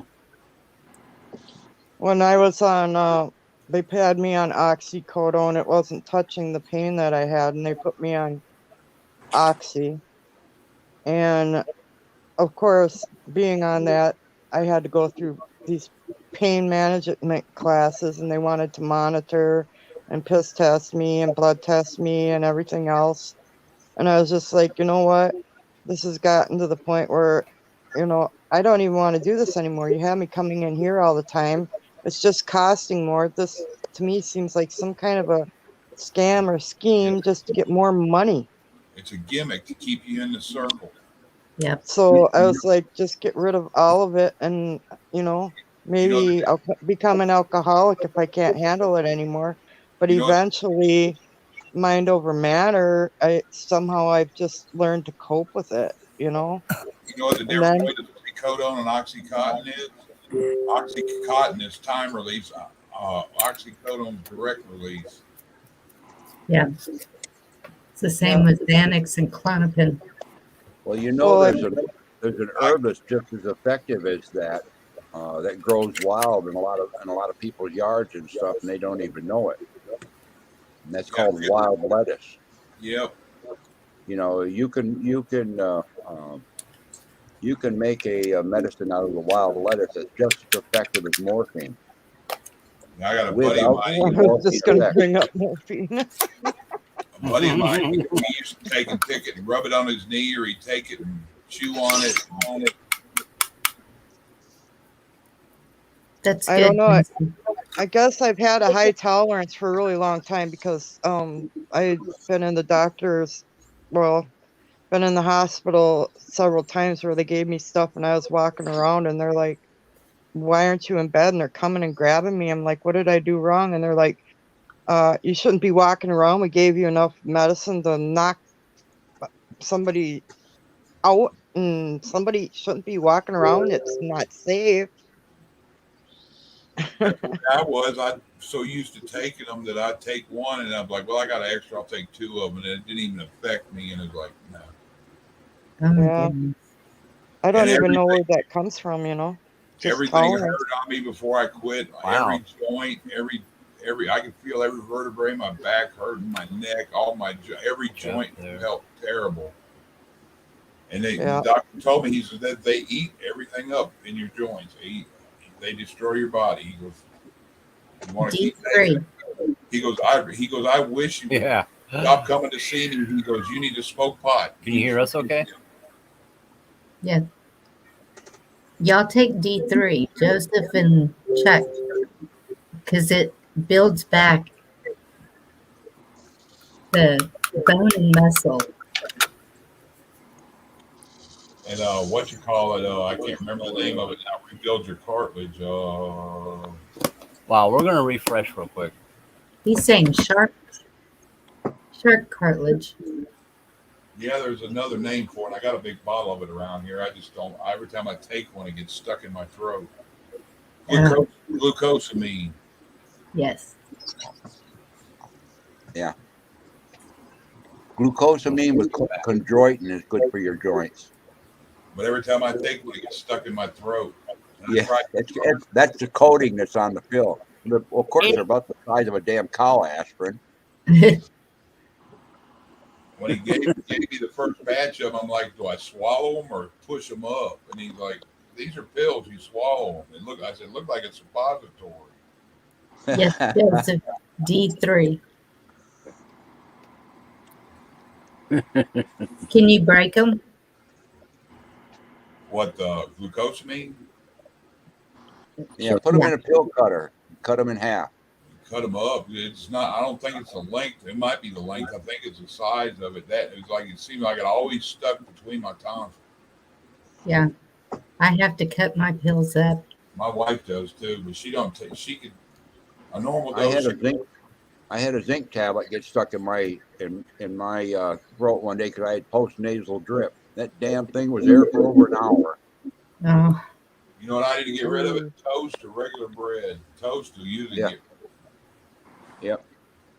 Chuck, I wanted to let you know too. You can get glucosamine naturally by including bone broth in your diet. Like if you're cooking something in a broth or making a gravy, use bone broth. Yeah, a friend of mine's mom said also, he goes, it might not sound tasty, but if you eat the chicken bone knuckles, it'll give it to you too. Yeah. eat the My what? grandma used to always eat the bone marrow out of the middle of the bones of the roast and all that stuff. The round steak. Oh, I love the marrow. The end of the chicken bones, the knuckles on there, that's what she said to eat them out. She said that's pure glucosamine. Oh, the cartilage? Yeah. Yeah. Yeah, if you take all the bones from your roast or your ham or anything like that, and you boil it down until all the joints come apart and stuff like that, you'll get that. You'll get that in the broth. That sounds good. Yeah, making your own bone broth. You guys can check out Mary's Nest, how she makes her bone broth. You would love it. You know, I think that quercetin's taken away, quercetin or however you say it, I think it's taken away my damn arthritis in my joints too. Whoop, whoop. I think about it. A lot of people don't make like ham hock soup and oxtail soup anymore. You just took that. You just took that out of my head. Yeah, I was just going to say the cross-cut shanks. They're real cheap to buy, but they make an excellent. You could make like a portable beef bouillon, or you can make your own beef bone broth. Hey, this elder from the Jibwa tribe in Mo Lake, he would say, "Would you go to the store and get this for me?" And I'd be like, "Yeah." He's like, "Here it is." And I was looking, I was like, "Ham hocks." So I go to the store and I get it for him. This is several times, and I said, "I'm assuming this helps you with your arthritis." And he says, "Exactly. That's old-fashioned remedy." Yeah, because all it is the fat, the tallow, and the marrow. The stuff that makes your joints helps lubricate your joints. Yeah, I like them pickled. Get out the Tabasco and I eat them pickled. Well, that's the same with pig. That's the same thing with pig's feet. Yeah, my mom made that as a kid. I remember her doing it. She'd sit there and eat the jelly stuff too, and I was like, ah. No. This guy, he took them home and boiled them himself. That jelly stuff is the stuff. Yeah, that's the gelatin. Literally, that's what it's called, gelatin. That's what they make gummy bears out of. I'm ready to try anything. Licorice. Yeah. Get you Bonnie, get you some ham hocks, or I'll tell you something. If you find them there, look for smoked neck bones in the store. Yep. And boil them for 2 hours before you start to make your bean. Boil the neck bones. Oh gosh, you ain't kidding either. Is that chicken neck bones? What kind of neck bones? No. Neck bone. It tastes like ham. It's like ham hock, but it ain't all the skin. It's just the bones and the meat. Neck meat.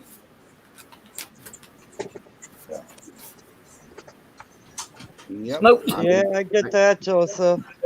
That's what when I make my beans. That's what I use. I use neck bones, and I use the ham bones and the ham hocks. If I can get them smoked, it's even better. Yeah, that's even better.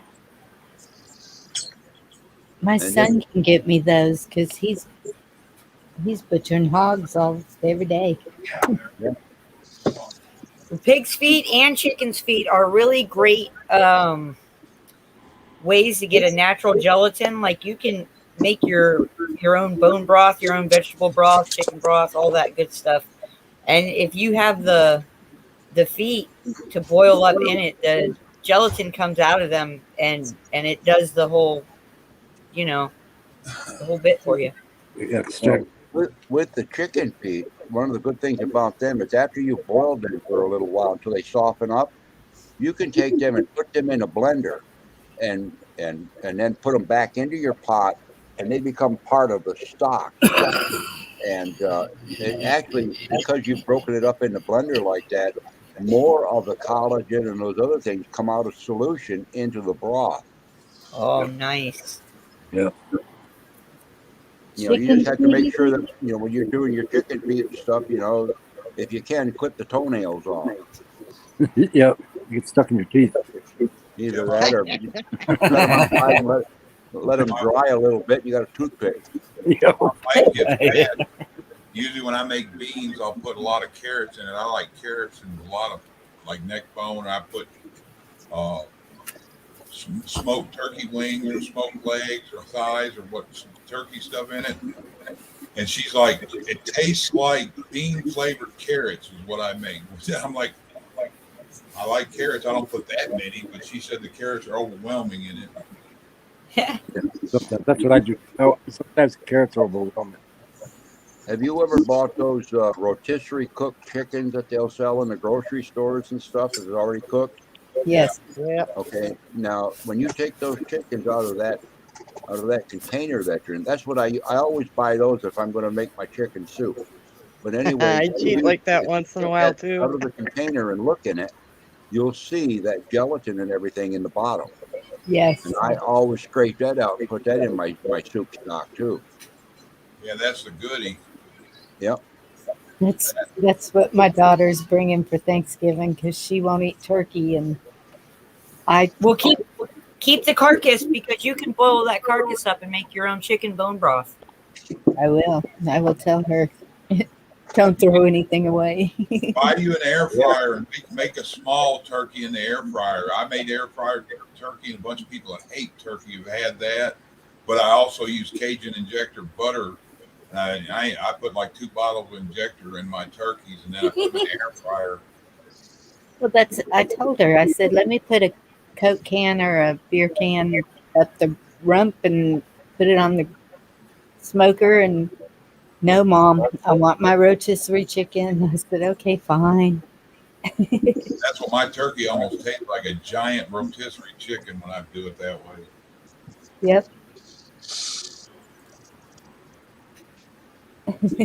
Last year I made a smoked one, and one that was fried, but I did it in my oilless fryer, and we baked one.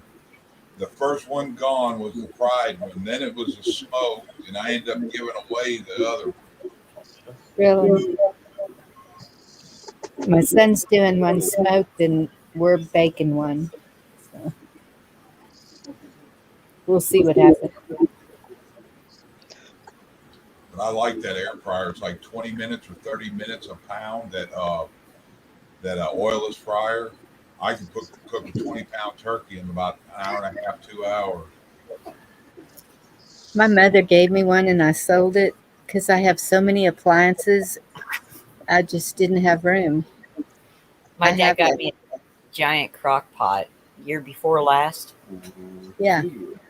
Well, yeah, year before last year. Because last year 2 years. he was already passed. Actually, we got our Christmas presents on the day that he passed, and I couldn't even open them. And he bought me this big. My dad loved buying me kitchen stuff. No, Yep. got that before he died. We got that. I know that the year before. So anyway, he got us this. Wow, how many gallons is that? That? Oh, that's a either 8 quart, 12. No, 12. It's like a 12 or 15 quart. Yeah, 12. It's like a 12 or 15 quart slow cooker. But we do our turkey in that, and that's all we really use it for, right? Is the turkey and That then and the apple butter. It's my apple butter pot. I can get a good bunch of apples in there. Next time you look at it, you can think of it. Look at me, the model numbers. I want one of those. I want a crock pot like that to make my chili in. Oh yeah, it's awesome. We did the turkey in it last year, and it turned out perfection. I've had multiple regular crock pots, and I'm not happy when I make a batch of something I want it to last because my boys are eaters. I'll get the information for you. Mine's an Instapot. I have that. And then my cousin bought me a juicer, and then I have an Ninja. It's just too many appliances. Need a bigger kitchen or more shelf, huh? Something. I'm gonna plan something whenever we move because I want to take the kitchen table out of the kitchen because nobody ever sits at the kitchen table. I want to build a big butcher block island of it. Right I think that's what we're gonna do too. We're gonna put an island and then put some because I've got 2 bar stools. They're heavy metal, and instead of having a dining room table, because hardly anybody sits at the table and eats. Everybody's eating at different times. And You should at least have one meal together every week, at least I know. one. My It'll youngest teach that little bit a lot.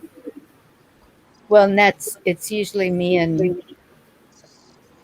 Athea sitting together, or Laura and Athea. The girls work evenings so much that I get it. they're hardly ever here at mealtime. Then do a breakfast or a lunch together with the whole family. I mean, it doesn't always have to be the dinner meal. You can make it another special meal. Well, I know, but only time the 4 of us eat together if we're in the car somewhere and we stop and get something. yeah. Well, and that's Tatum's gone the whole day. She's 8 in the morning till 9 at night. And But back here in my back room, I got 2 TV trays. I guess if I get 2 more, because the boys have already said, if I had 2 more, they'd come back here and eat with us. There you Watch what they go. want. and that's good enough. I mean, you're still together. Yeah. That's right. Exactly. Yep. We do this. We do this once in a while. We'll do, and this is what we call our family night. We'll do something that we can all 3 eat off of, like just a couple, 2 or 3 plates. And I'll do up like a big plate of chicken nuggets and some fried potatoes, and I'll do stuff like that. And we sit together and we just share the plates. We do share meal plates, and we like that. That's good for us. Yeah, it's about every other. It's like not. It's about every other month. Once a month, we go and we buy. We get pepperoni, salami, cheese, all different flavors of cheese that we like, and then there's a cheese spread that it's a roasted pepper cheese spread, Yeah. a bacon Cheddar. cheese spread, and then I get a Cajun dip spread, and we sit all down and we just sit there and make, little hors d'oeuvre night, I guess you could say, just cheese and crackers and, But we get to enjoy it together. That's cool. I love doing that, but you got to have kibasi too. well, we got whatever you want. Kibasi, you can have little wieners, or those little, what are those called, barbecue. Yeah. As everybody, when they think of Wings. family dinners, they feel like it's got to be some special 17-course meal, but it really doesn't. It just has to be time, Yeah. That's the first time I ever heard anybody say, how did you say it? Kibasi? Kibasi. That's Polish sausage, kielbasa.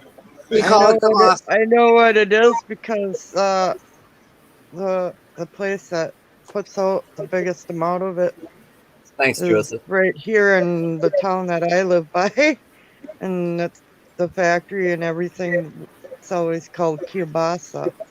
Yep.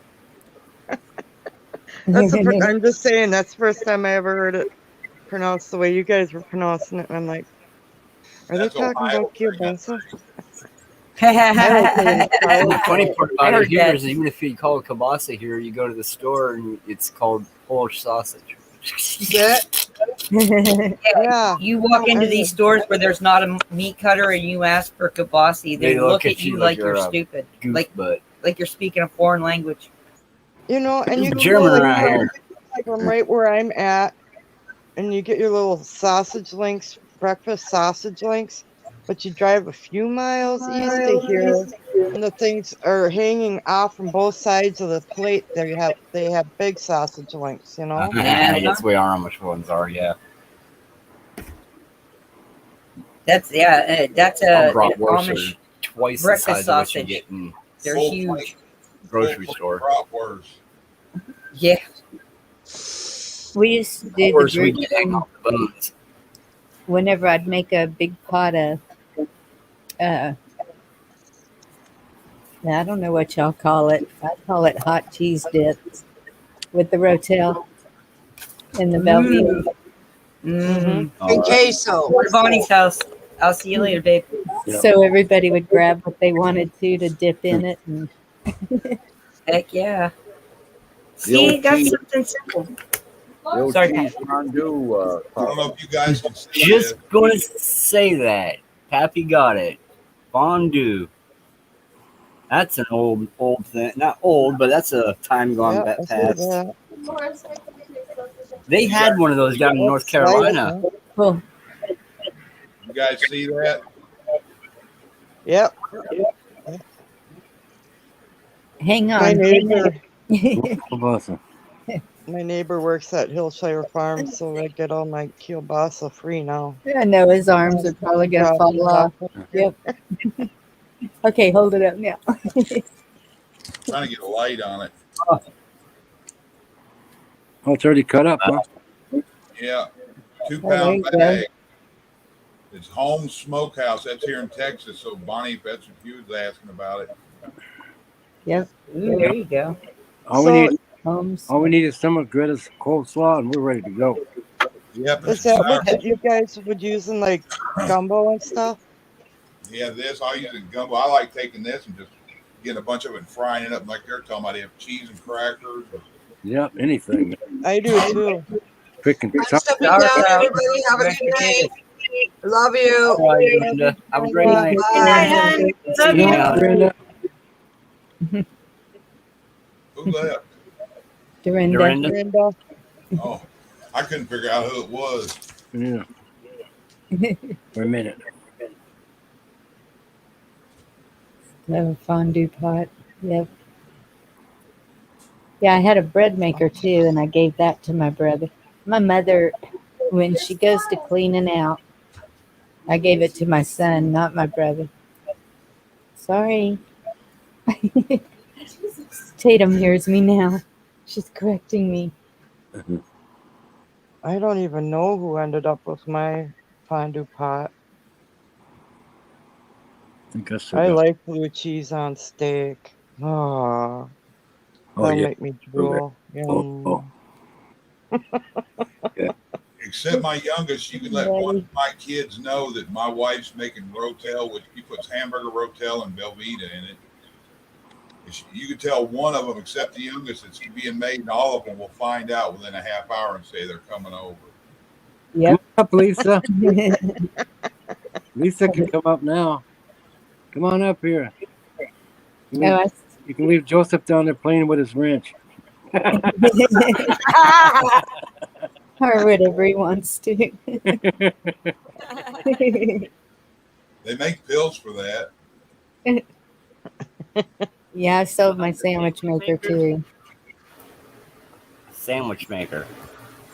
I did still keep I've my never seen waffle a sandwich maker. Yeah, you I've have been a married. sandwich maker. No, all this we food do. talk's got me hungry. I gotta go have a snack. Corn chips. That usually happens when I come on. It'd be okay. That's why I need to go through that appliance closet. I begged for a waffle iron. I thought I had a waffle iron. I'm gonna go through that closet to see what I've got for all of it. Okay, do that. If we have a sandwich maker, we don't need it. Yeah, I know. I never could understand the sandwich maker because if I make the kids grilled cheese, it's in a skillet with lots of butter, and that's the only way to do it. Was to make paninis. Yeah. Paninis are the bomb, but I've never tasted a good one outside of the state of New Jersey. I make my grilled cheese really weird. I put the bread on there. I butter both sides of it. Put it on there. When I flip it, then I put the cheese on the first toasted side, then toast the other two and put it together. Yes, I've had them like that before. that's the way I did it. It's a southern thing. And then I gotta have tomato soup with it. That's why they call it Texas toast.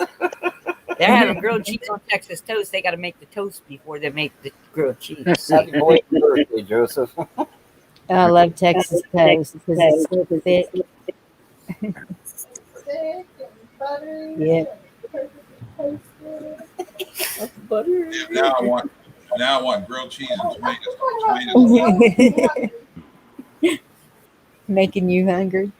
Yeah, I'll make two of them, put them in a bowl, and put my tomato soup over and eat it with it every bite. Talking about grilled cheese. Ooh. I'm a dipper. I like to dip my grilled cheese into my tomato soup. I like to do it, but my beard likes it even more. It makes a flavor for later. Yeah. My ex-husband had a beard like that, and you never know what you were going to find in it. Yeah. One thing I do like about having the whiskers on the mustache is that it holds the ice back from hitting. Yep. Yes, that's what he said. What I like about my pussy mustache, if somebody asks me what I had for dinner, all I got to do is scratch it a little bit and say, looks like macaroni and cheese. I end up with it all in here, and it's like my wife one day, you're getting a red streak in your hair. It's growing out red. I'm like, no, that's probably, I think it was tomato soup that day. Chili and tomato soup. Yeah. I'm still sitting here thinking about Joseph's suggestion about when you were talking about turkeys, and he was asking about moonshine infused turkey, and that got me to thinking. You know, that probably wouldn't be too awful bad. Be careful with the amount of moonshine you put in it. Yeah. But what happens if you would infuse it with something like peach brandy? Yeah, Oh.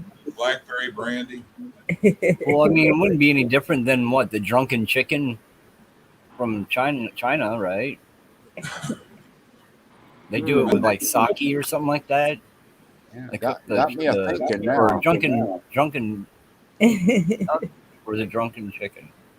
I You have got to no be idea. careful with that, though, because Coco you start Vin. making it tastes Chicken and like wine. punch, and you're sitting down. When you go to stand up, it isn't too easy. Oh, I made that's, a brisket here a while back, and I mixed up butter, honey, and Jack Daniels, and injected it all over in the brisket, and then left it in the fridge for a Moonshine. couple days. My boys liked it. I didn't. It had too much of a whiskey taste, and they liked it. Well, you know, the alcohol evaporates off it, you know, so you just left over Yeah. the taste. Hi, North Carolina girl. that nice oak barrel flavor. I'm gonna jump down and chat. So if anybody else wants to come up, because You can snack up here and rustle about. We don't mind. Hey, Put your hey, camera Anna, on. We want to watch Anna, it. before you drop down, I want to show you something on the camera. okay, Let me.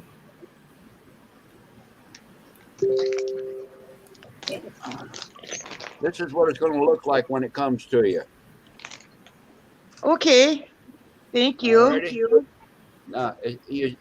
It's the book is nowhere near that thick, and I'm not one to waste any space inside there. So there might be some other things in there too.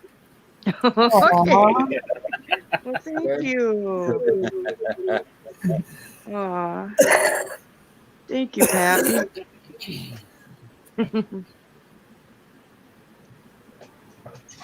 Well, my Yeah, roommate got me some new dip to try. I usually like French onion, and she bought me French onion with bacon.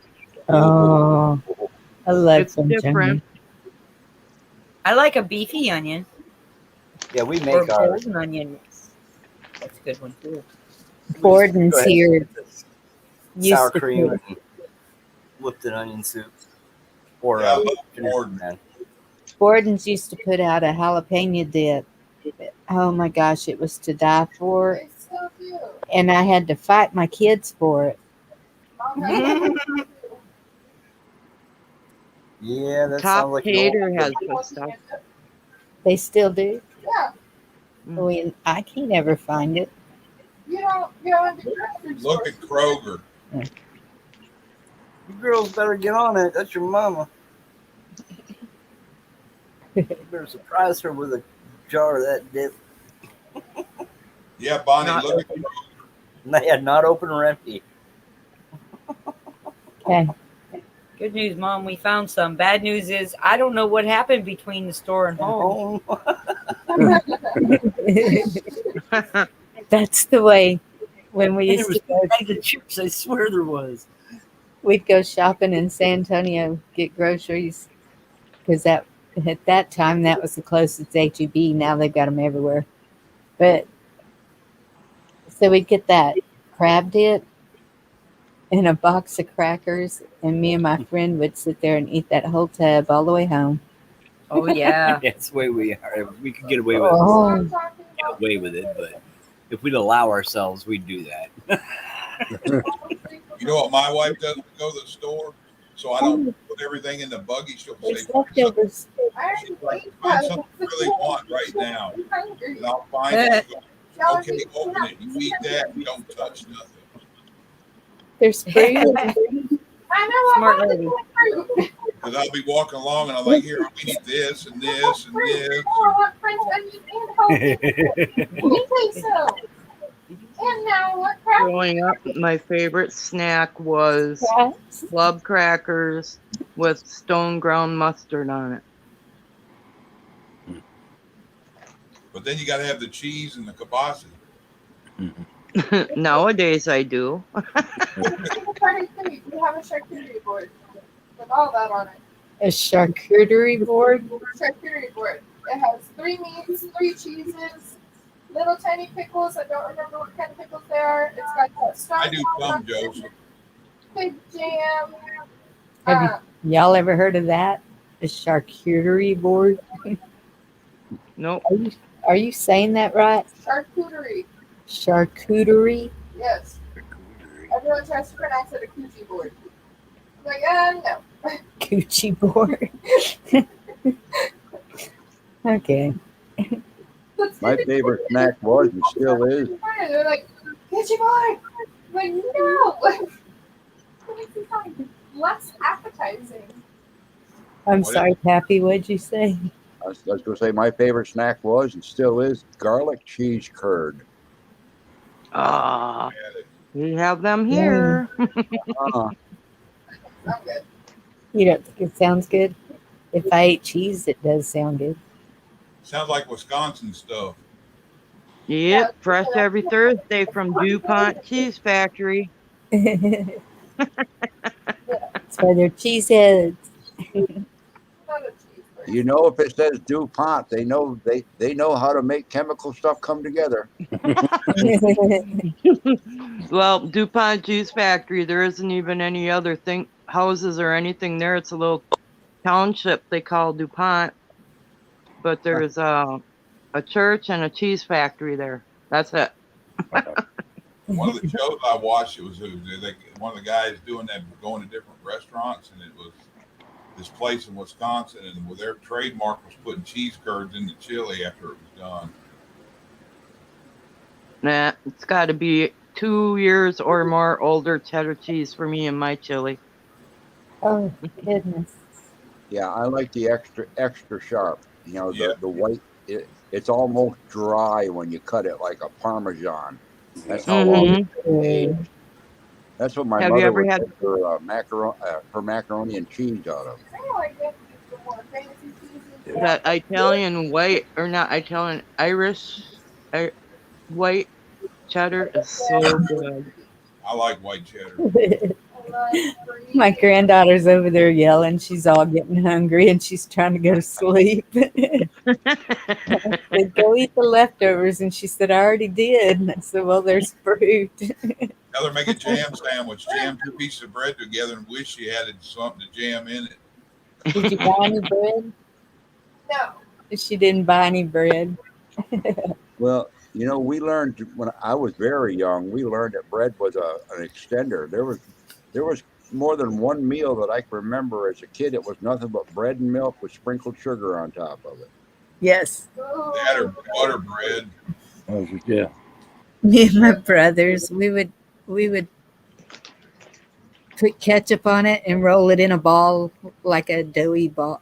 Oh, sugar, just pour just plain sugar in there. We were always hungry. Like a buddy of mine I ran with back in the 80s, his big thing was Hellman's mayonnaise and bread. He'd grab a block of sunbeam bread and a jar of Hellman's and sit there and eat it. Best mayonnaise sandwich I had since the last mayonnaise sandwich I had. Hellman's, you like Hellman's too? Yes. Yeah, we're a Hellman's family. My mother was a Miracle Whip woman. No, it's not mayonnaise. That's sandwich. It's a salad dressing. Yeah, I know. Well, we have both because there's some things you use Miracle Whip and there's some things you use mayonnaise. Yeah. My favorite is homemade mayonnaise. Now, if you go to like the fast food restaurants, they don't use a mayonnaise. They only use that sandwich spread stuff. Oh. Fake. When I went to Kentucky, they used mayonnaise like we do ketchup. Yeah. I couldn't figure that out. Well, around here, tried a lot of us eat our French fries with tartar sauce instead of ketchup. Oh my God, I love that. Yeah. I like I mayonnaise on I my love fries. that. Yeah. And your Yeah, tartar we- sauce, it has I some like my tartness French to it, fries right? with cider vinegar. Yep. Ooh, yeah. Yeah, that way too. I like malt vinegar on my fish, and people think I'm crazy down here. Nope. Yeah. I'm right there with you on that one. Mhm. That's Yeah, a I've been British, up to- you know. Quebec, yeah. I was gonna say, we went to Quebec for vacation. We had fish and chips all the time. Malt vinegar, fine salt and pepper. Fine salt. It's not coarse, real fine. Sea salt. Oh man, Like a them fries powder. were awesome. Fish was awesome. Yeah. How many Well, people are no. old enough to remember Arthur Treacher's fish and chips? Yes. Okay, here's one for you. See us how we're on this subject of that it's everybody's favorite That food. is good, Joseph. What about those nice, great, big, gigantic, hot out of the oven pretzels with a coarse salt on them? And some Oh, nice- yeah. We got an awful way to Yes. make some of those That's my fantastic weakness. fries out there. And a big, Those a big dipped in glob of mustard. melted cheddar to dip it in. yeah. Yes. No mustard. I had to have mama mustard. Yep. That's why I like mine. I could like that too. Mustard. Been a while. I I'm like sorry. it. Sometimes I cheat hate and I get the spray cheese. Taters and mustard. I like to eat them when they're so hot that I got to try to make sure the salt doesn't fall into the burns. Biscuits. Boy, that's what we ought to have. If we ever have a get together, everybody bring their regional favorites. Yeah, potluck. Yep. Potluck. Oh my Well, gosh, you know- I would love potlucking with you guys. Well, you It's don't going want to to be an odd combo. That'd be Yeah, fun. you tell all your kids to come over today for potluck, and you'll have every damn label of every restaurant on the way through the strip before they get to your house. Nothing will be home cooked. That or frozen in a box. Mhm. Sounds like Joseph will be awesome at making soup. Come on down, Joe. You're the next contestant. Anna, you want to try something nice for a fry bread? Try it with sourdough bread, Oh yeah. and then do your fried bread with sourdough. Mm. That sounds really Yeah, I can imagine that'd be really yummy. Sounds interesting. How many of you guys know what a muffaletta is? What? Muffaletta. I don't think Something feta? Muffaletta. Muffaletta. I've never heard of that. Nope. It's this New Orleans bread. It's about that big around. Round. It's like a big giant sort of hamburger bun they make, but it's uncut. You cut it, and you kind of toast it with garlic butter, and you have provolone or Swiss or both, so. hard salami, some kind of ham, Italian ham, prosciutto, whatever. Prosciutto, yeah. Capicola. You put mustard on the one side. On the bottom, the top, you put olive mix. Mm. That sounds good. That New Orleans sandwich, them fuckers are awesome. Excuse my French, but that shit makes me want to go. Wait, you want to get in the car and go, huh? I'm driving out of the border. maybe tweet from New Orleans. Hey, I got a question for you, Texan. What? You guys, back in the old days they had the salt pork. It was so salty that it doesn't have to be refrigerated. Yeah. Do you guys have that there? I think you can get it in old country stores and grocery stores. They have what they call salt pork, but it's packaged in a wrapper, and I wouldn't trust it not in a wrapper sitting out. No. In The stuff Kentucky, I remember as a kid was like a big block, almost jerky-fied. yeah. Yeah, that was the old style salt pork. Now you buy it. It's usually in a package put out by Hormel or one of them, and it's pre-sliced and everything like bacon. Briny in it. Yeah, like a big hunk of bacon fat. Yeah. And it's like a solution instead of dry. Isn't that what they're called? Bacon jows? That's hog jaw bacon. That's another one that's good. That's almost cured right where you can leave it out and wouldn't have to put it under nothing. It's weird. Got to soak it in water for so many hours, and then that salt comes out of it. Then you fry it. Yeah. Yep. That's old fashioned, I guess, right? That's what we used to put in our beans. I didn't try. I tried it, but I don't think I let it sit in the water long enough. It was still too salty for me. I love jowl bacon. If I see it, I buy it. And as soon as I get home, I'm frying up bacon up. I don't have the teeth to chew the rind. I cut the rind off. I need to grow some Pantene peppers too. I miss that. What are they? Pantene peppers. They're little bitty red berry looking peppers. They And hot? put them in a bottle with some vinegar. They're tiny. Oh, make pepper salt. Red. Oh, it's so good. In beans. That's when they'd make pinto beans. Oh my gosh, I hurt for hours. Y'all sound like them folks over in our neck of the woods or something. A lot of folks ask me, "Well, do you got any Tabasco?" I'm like, I don't drink that slop or use that slop. I like Louisiana hot sauce. It don't have all the vinegary taste. Mm-hmm. Oh, I bet. It's I like the Frank's Red Hot myself. the what? That red hot. Yeah, Frank's Red Hot. Yeah. That shit's good on everything. Yep, that's good on everything. If you ever get a chance, find you a thing of Louisiana hot sauce. It's all it is cayenne hot sauce. And it's not hot. Yeah, we have that. And then we have this, it's jars. It's like it's canned jars, and it's called Hell on the Red. Oh, it's good. I've seen it, never tried it. It's good. Another one that's good. It's a Mexican one called Cholula, but that stuff's kind of expensive. My daughter carries that around in her car in case she goes out to eat. Which You know one? what I like? You know what I like from down in your neck of the woods down there, Bonnie and Chuck, is that the pickled cactus. I had it, but so long ago I don't even remember what it's like. Yeah, well, you know the prickly pear cactus leaves. Yeah. Yeah, you know they skin them and then they pickle those. I mean, because they're edible. Yeah. I think I've seen them up here one time, but it was in the what do they call it, the ethnic aisle. They were canned. They weren't quite the same.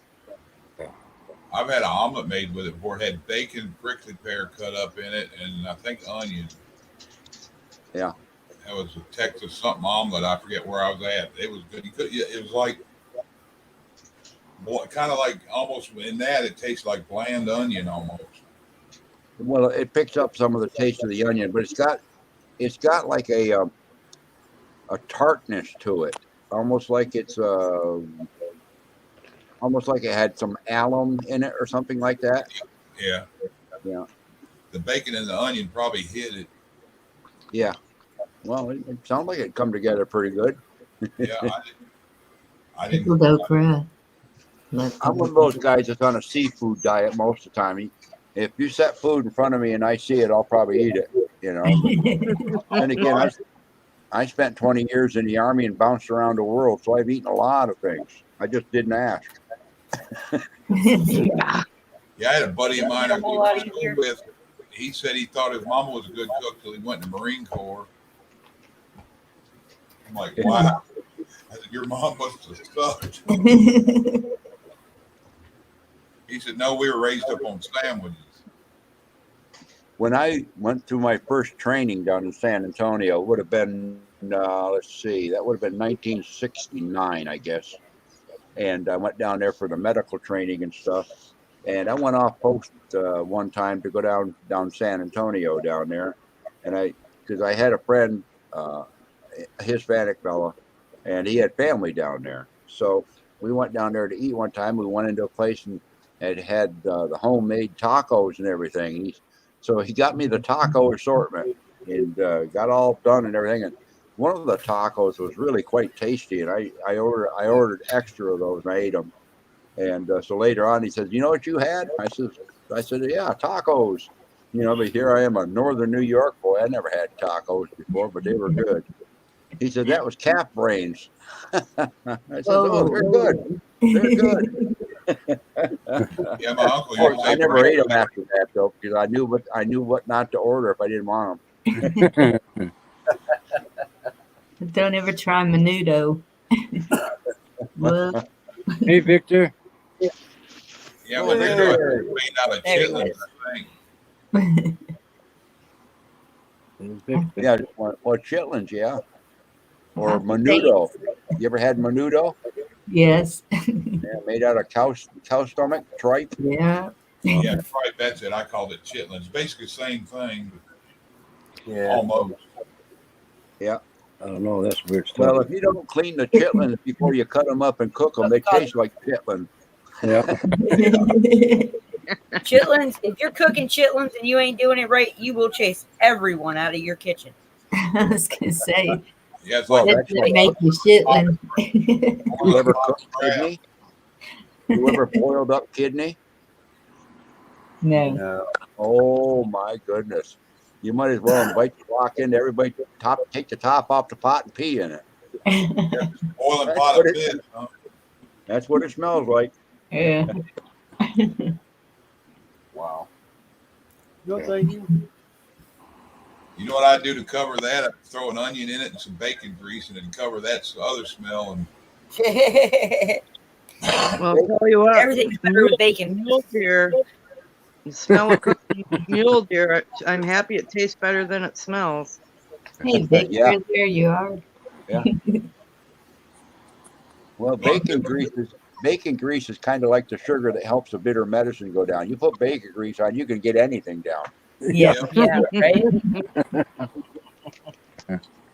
I'm trying to figure out. I seen something the other day that they had on it was bacon flavor, and people were going crazy over it. I can't remember what it was now.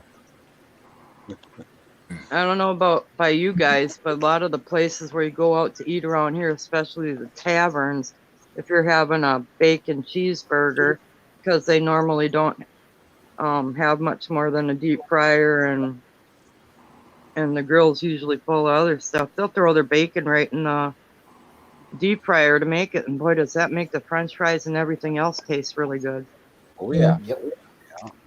I used to have a friend of I'm mine. not real fond of bacon flavored fish though, or fish flavored bacon. Neither one of those are good to me. Well, usually on fish, they do fish fry on Friday nights here. They don't usually have it during the rest of the week, but they have separate fryers. Had a buddy of mine up in Ohio. He owned an Irish pub, and he a lot of times when he'd come walking in, he goes, "Chuck, you want a bacon cheeseburger?" I'm like, "Why?" He's like, I'll make you one free." He goes, "Watch this." He goes, "I got a bunch of hamburger I need to cook by the end of the week." He made me one and loaded it up with bacon. Next thing you know, everybody in the bar was ordering bacon cheeseburgers. Thanks, buddy. Joseph's asking how you cook chitlin. I don't know. I just seen people cook it before. I've been around people cooking it, and I know it's the nastiest smell in the world. So I didn't really want to find out anything more about it. You gotta wash it like 272 times, then boil the shit out of it, literally. Yeah, and then either deep fry it or add it into your stew. Try to hide it. Throw some I egg don't know. noodles in there. You throw some egg noodles in there, and they won't know it. Is that what you make pork rinds out of? No, that's pig skin to make the brine. Oh, okay. Those are good. That's cracklins. Yeah. That's correct. Cracklins is way different than chitlins. Robert, when you lived around here, did they make that in the bar a lot? The fresh ones, the fresh pork rinds. No, Joseph Chitlin Oh, is man. unique. It ain't nothing Hey, like I've had some of the best deep fried mushrooms though on the tap. Mm-hmm. Yeah, Silver Lake Tap. Boy, they had some fried mushrooms there. I love mushrooms. Just about any way you give them to me. That bar, that was the only bar that I knew that had a good tasting mushroom. Period. Really. They're New London, Wisconsin. Every year for St. Patty's Day, they changed the name of the town to New Dublin. And they have a big St. Patty's Day festival and stuff like that, and the green beer. Well, this one place that they used to have in town would have all week long. They would have the corned beef, cabbage, potatoes, and carrots, Oh, and God, it that was sounds like the good. best for miles. Just miles around. I wish Corned they beef, still were cabbage. there. No, it's a Mexican restaurant, but I've been they watching. have excellent food too. When we were traveling, we'd always stop at the truck stops because we knew they'd have the best food. Oh, yeah. There are some good truck stops out there. I'm telling you what. Yep. Yeah, probably some of the best chicken fried steak you'll find. That's what I was going to say. It's more like home cooking. Yeah, there's something to Chicken be fried said about steak. good, Oh, yummy.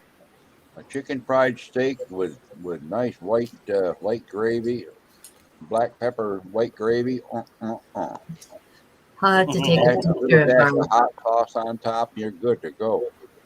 And those real mashed potatoes, not ones using mixer or box, the ones where you mash them up and it's like almost you got clumps in them. Oh, Yeah, yeah. lumpy taters, yeah. Lumpy You know what I taters? like? Yeah, that's awesome with chicken fried steak and gravy. Yes. You know what I like in my mashed potatoes? Chopped up raw onion. Yes. I never had it. It sounds interesting. If I go in anywhere that has burrito, I rate a Mexican restaurant by how they make a bean burrito. You know what Cortland's been Yeah, making? I rate a Mexican restaurant by their rice and their carne asada. And then most If other their restaurants- rice is not good, I will not eat there again, no matter how good the carne asada is. Hey, If the Spanish rice is not good, Have you guys tried cauliflower mixed Fail. with mashed potatoes? yes, that's good. That's good stuff. Yes, it is good. I use rice cauliflower to make fried rice, and that works pretty good. Well, you can do the same thing with put the broccoli flowerets in it too. Yeah, that's good. Yeah, but the cauliflower is nice, you know, because there's something about the butter on the mashed potatoes with that cauliflower that lends itself pretty good. Yeah, that's good. But any other restaurant, I rate it by how their sweet tea is. If sweet tea's shitty, I won't even order. Mm-hmm. Do you have Bill Miller's by you, Chuck? A what? Bill Miller's. I've heard of it. I don't think there's any close by here. Oh, I love Bill Miller's.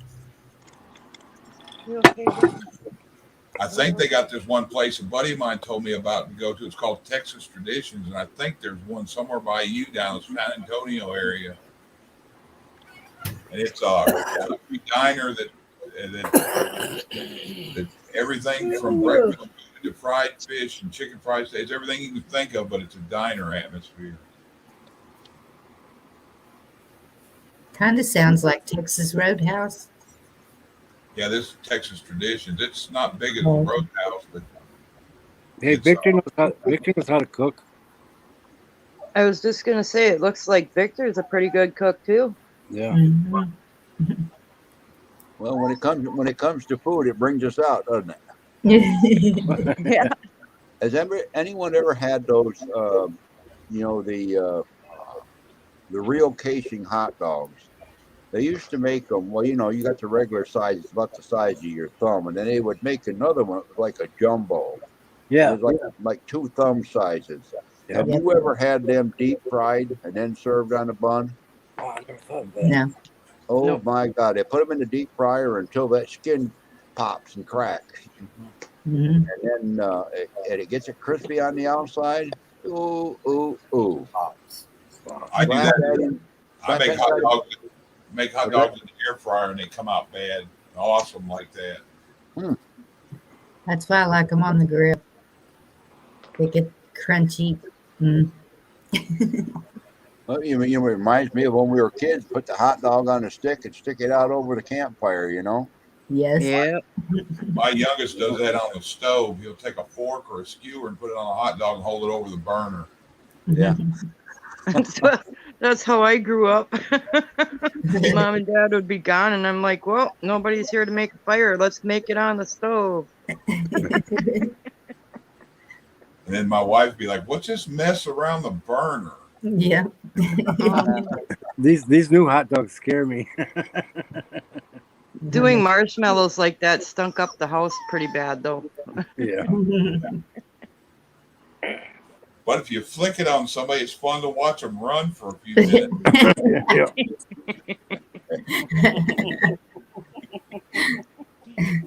There was a time years and years ago when I had a heck of a lot more energy than I had since. I grew up where the winters were cold every year, and one of the things that we used to like to do when we were teenagers, and don't tell this to too many people because I never told too many people, we would take a sleeve of the old Fig Newtons, and we'd set them up there and have that damn defroster on high.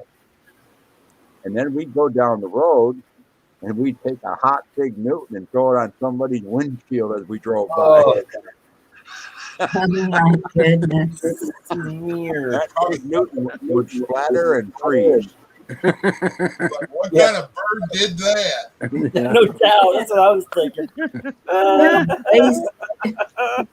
What a waste of Big Newtons. I love those. A friend of mine would always have me over cleaning her pool, right? So when they would have pool parties and I had to work or whatever, I'd show up after work while they were all plowed, and I would throw a whole bunch of change and maybe a couple dollars and stuff like that in the pool. So while everybody would have their head down in the swimming pool, I had a halfway kind of warmed up in the microwave. What are those called? Snicker bars. Oh my lord! I know where she's And I going popped already. those in the pool so Caddyshack. that when they came out, they come popping out of the pool. What's floating around in the pool? Yeah. Yeah. Never Florida baby seen Ruth in people there. leave the pool so fast. You should have walked over, picked it up, and ate it. That'd have been good. Yeah, well, no, you know, I if don't they'd been know. drinking somebody peed in that pool, I wouldn't eat it. Yeah, I was just gonna say, even with all that chlorine in there, I don't know if I could trust doing that. Hell, you get in it anyway, and you bend down, get in your mouth in it, and everything else, so it wouldn't hurt really. As my dad used to call it, school. Everybody got together and they trade pee. Or just give all their keys to Chuck and let him put them on the ceiling fan. Yep. They're safe. Hey, that Ching, sounds ching, good, ching, Victor. ching. And then when you turn the fan on, it's like an Easter egg hunt.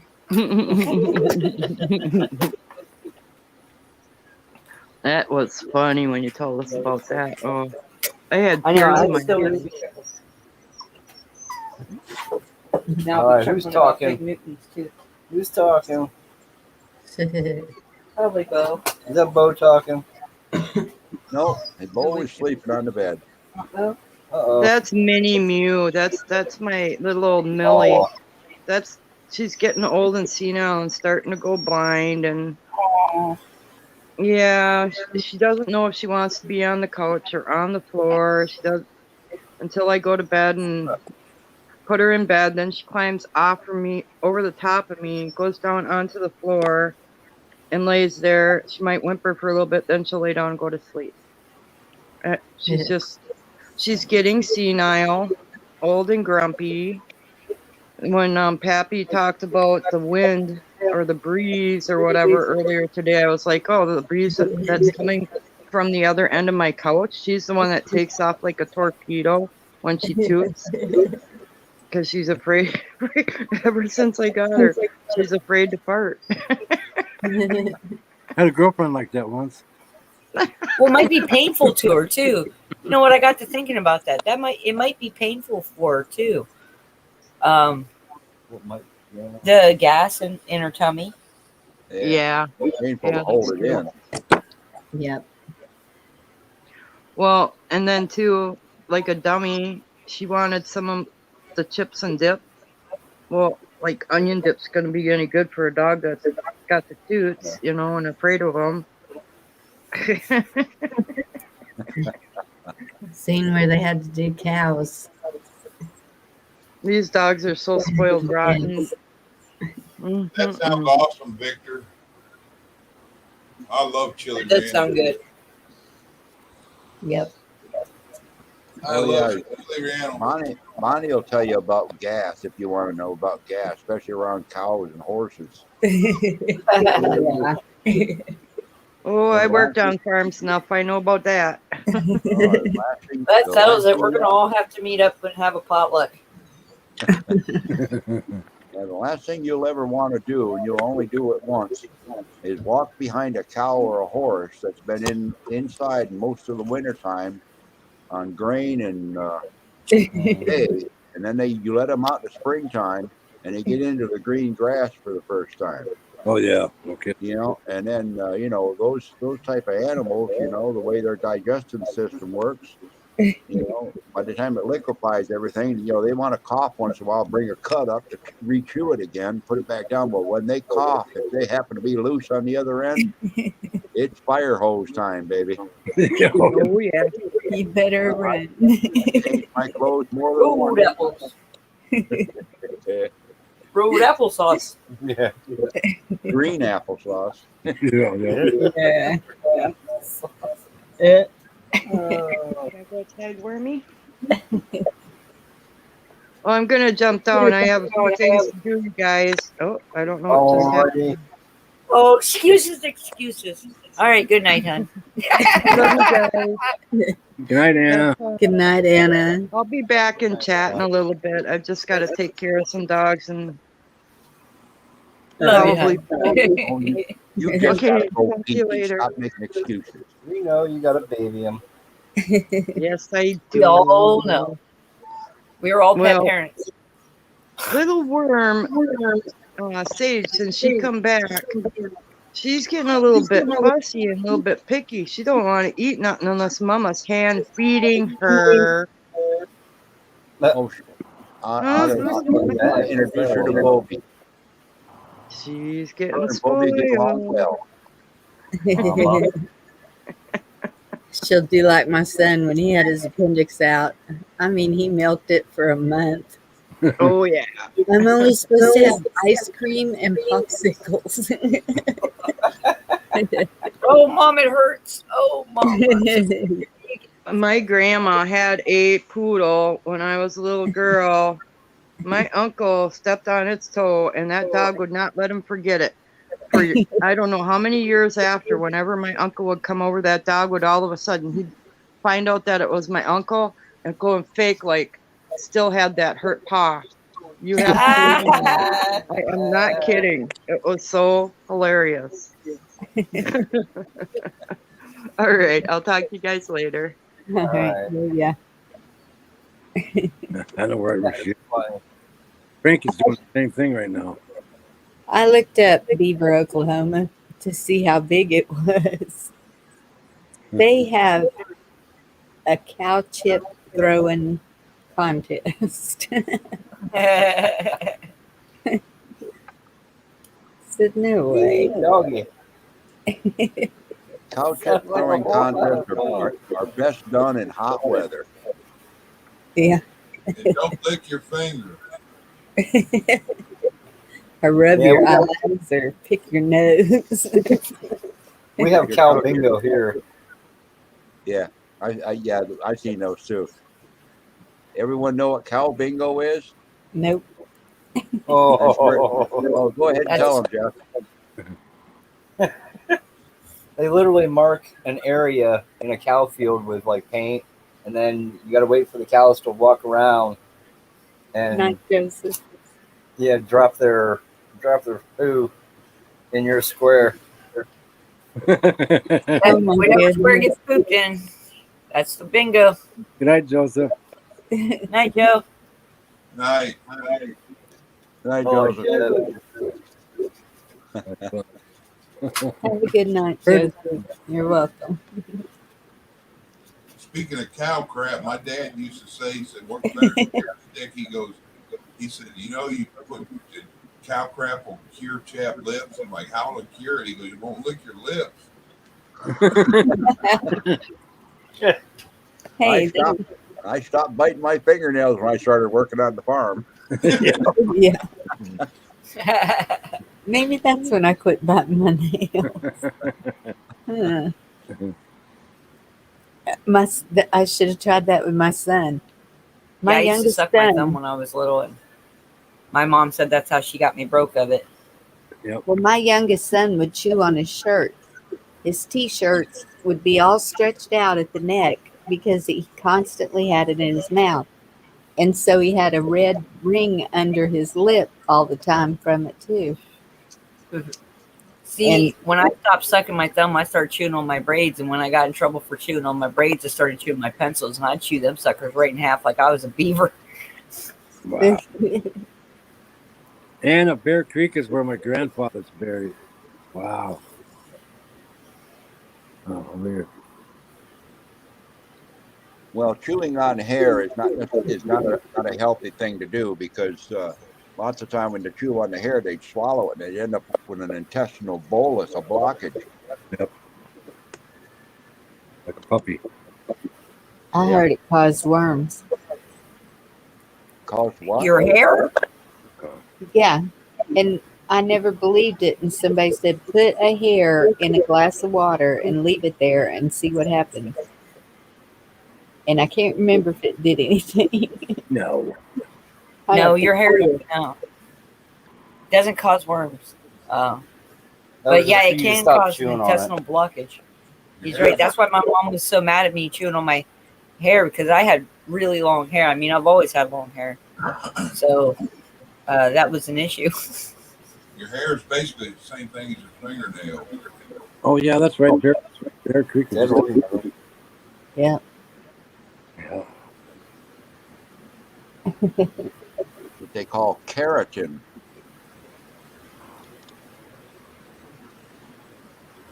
Boil it down and make glue. Yeah. That's how my mom got me to stop eating glue too. She told me where it came from. She told me it came from horses. I never ate glue again. Yeah, you eating horse hooves, you know what horses walk in, don't you?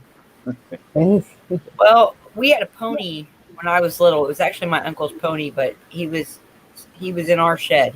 He was kept in our shed. My mom and me would ride him. We were the only two he'd let ride him. And I remember we'd ride up the bank lane, bareback. Every day we'd take him out and ride him up the lane. And then that winter it got real cold. It got real bad, and he died. My dad swore up until the day he died that I was inside the house that whole time. And I said, "No, Dad, I was right there holding his head in the barn. I remember." And he goes, "No, honey, you were inside." And I was like, "Dad, that pony's head was in my lap as he died. I remember that. I remember it like yesterday." Yeah. Well, it's very possible that you were holding the horse's head in your lap in spirit, knowing you. Yeah, Knowing you now, I love that horse.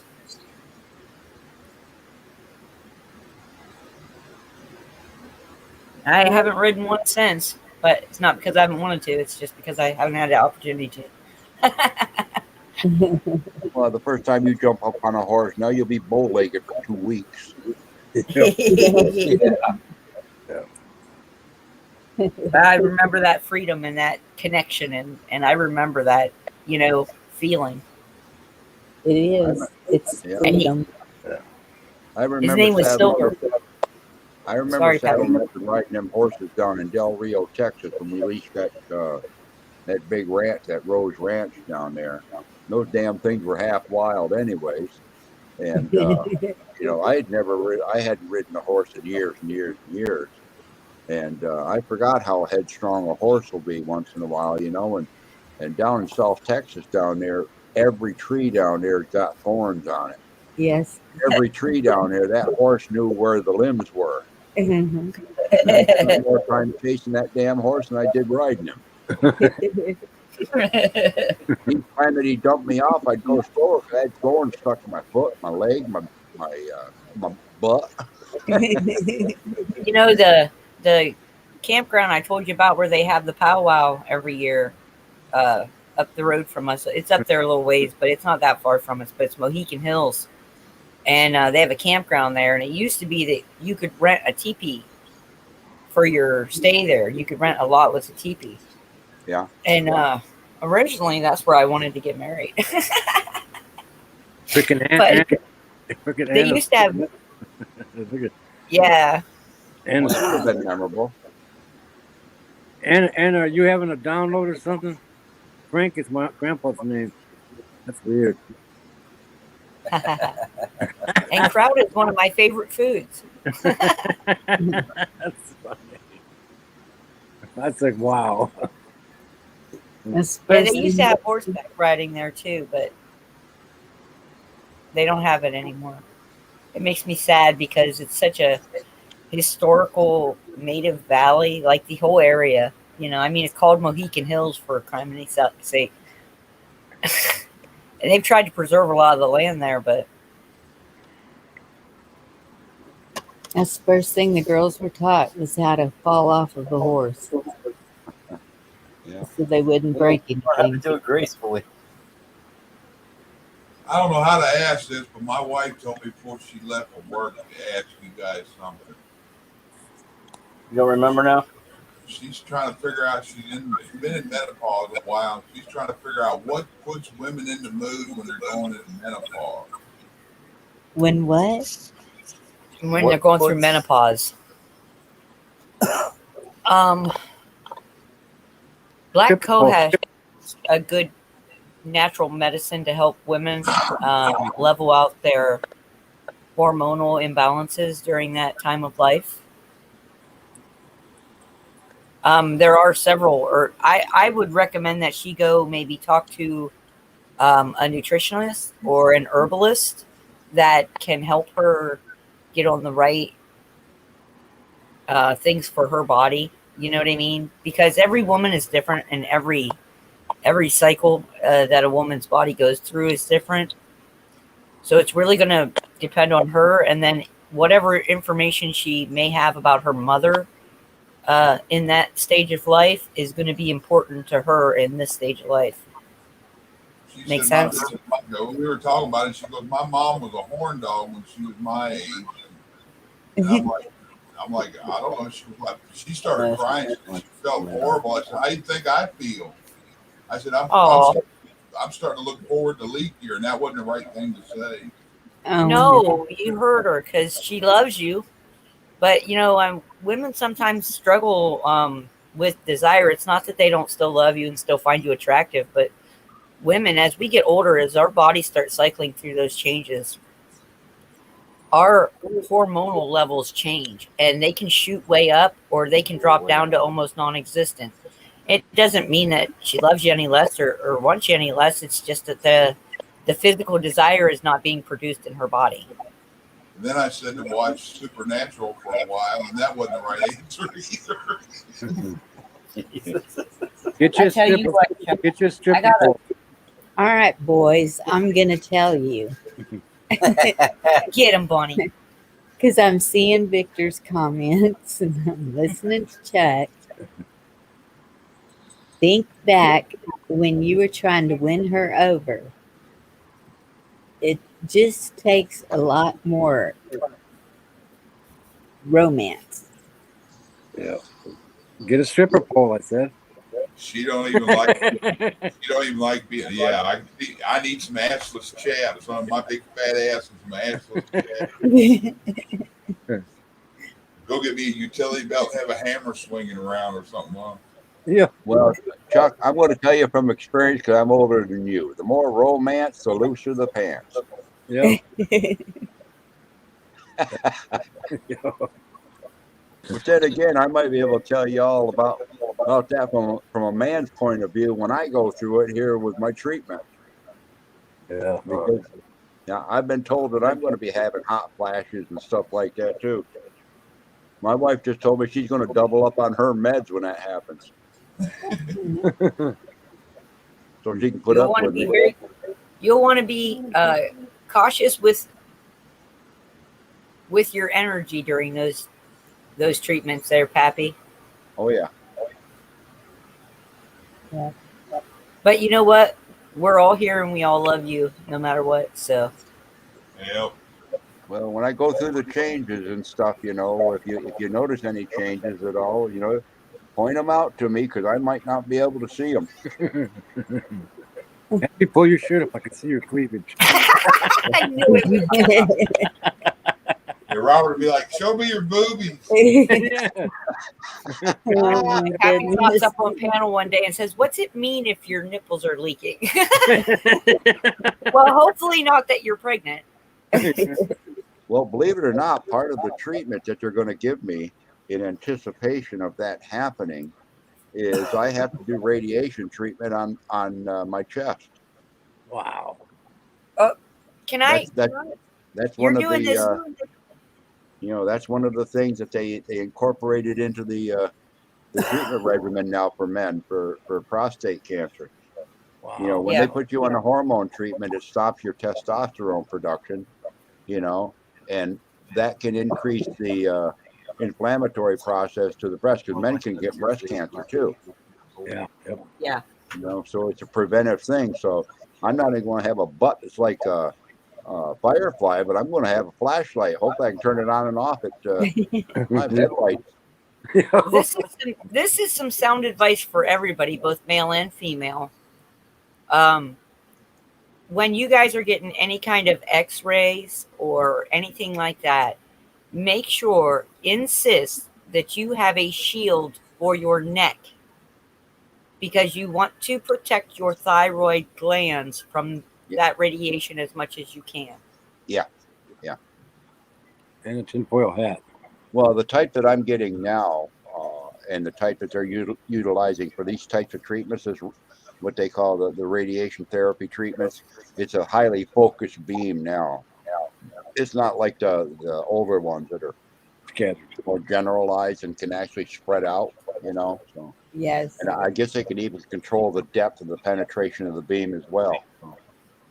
And that's what I was going to say. Make sure they're not near your heart. Well, I at this point in time, if they come at me with a lightsaber, I'll say, "Oh, what the hell? Get her done."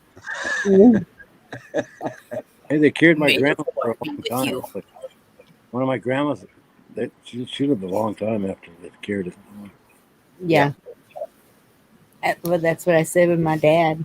He's living it up in Florida, cancer free, and they gave him a week.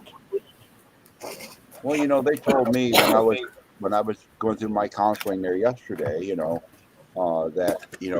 I asked them about the efficacy of the treatments and that sort of stuff, and they said, generally people that go through this treatment, there might be some complications from the therapy 20 or 30 years ago. So I'm doing the addition in my head with my current age, and I'm saying, oh, that ain't bad. Also, The hell, I'm Kathy, 71. I wanted to say this too because this is really important. A lot of people have issues eating when they're taking these treatments. Okay. Yeah. Because you lose your appetite with these treatments. So I don't know what your state's laws are regarding natural alternative medicine, but marijuana is good to increase the appetite. So I know different strains do different things. If that's not something that you're willing to try, they also make it's a legal in this state. called Marinol that they give Marinol. to people. Yeah, that they give to people to help with appetite during these treatments. Well, they'll watch my weight, So. Okay. But I weigh a Well- little less now than I did 2 years ago. My Another And thing, so, father, those are all things to take into consideration. they got them hemp gummies too that increase appetite if you get in an issue. my father ate tons of vegetables, like anything, any kind of vegetables he could get his hands on. He ate a bunch of vegetables. I want to try them blue bananas from Hawaii that taste like vanilla ice cream. Because, ooh wee, doesn't that sound delicious? Oh yeah, there's no GMOs in that. Yeah, exactly. That kind of throws me off. It'd be like, say, okay, that carrot tastes like peanut butter. That'd be really weird. Yeah, it'd be weird. Although we do want to try that one. You got that one fruit tree up there. That what was it? That tastes like pear. Oh yeah. Pawpaw. Yep. How does what- OSHA have any? I'm sorry. Go ahead. I don't know what they call that. That Heather and Jeff, something you might consider because of where you live and having the property to do it, is to grow fruit trees where you've grafted different types of fruit on the same trunk. Yeah, that's where you can get multi fruit from the same tree. Yeah, I want to do that. I want to get one of those triple citrus trees. Yeah. I wonder if And that's what that tree is. greenhouse. Apple pear thing. Yeah. We could Yep. grow pawpaws here. They're actually native Yeah. to Ohio, but they just don't exist here anymore. There are Being only a brought few back. places down in the Appalachians that still have them. Tennessee, I think maybe Kentucky still has pawpaws. Louisiana might. Yeah, I know But Eastern it- Kentucky We're does. going to grow them. You know, Eastern Kentucky has them. Yes. Yeah. Yeah, I know a guy down there. You got a YouTube channel called Wood Booger Farms, and he was down there. He just cut one open to see what kind of winter it was going to be. Yeah. Really? Yep, I heard they could be used for that. yep. They showed the spoons in it, so that shows that there's going to be some snow, little shovels. Pappy, you like butterfruit? What kind of fruit? Butterfruit. Oh, avocados. Oh yeah, Those are really good for what you're going through and Yeah. helping with your getting rid of the. Toxic. My mind drew a blank.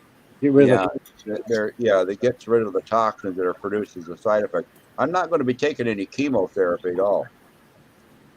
Good. You know, so Excellent. that's a plus right there. Yes, it is. Yeah, that Well, radiation will give you a tan line, but you said it's consolidated, so it might just give you a dot. Yeah. How many times are they going to do that? Well, the way that they've got this one scheduled, I'm what they call it a Gleason score 8. You know, it goes up to 10, and the treatments that they're going to give for me are targeted radiation on the prostate.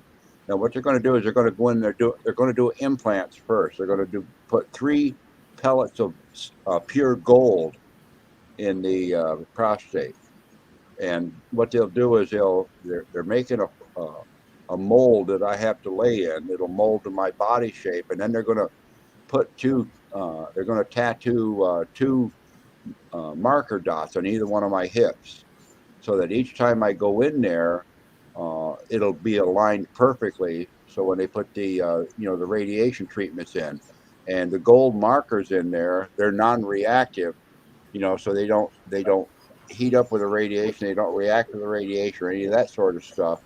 But it gives them a point of reference, because depending upon your bladder contents or your bowel contents or that sort of stuff, the prostate can move around because everything is flexible and fluid.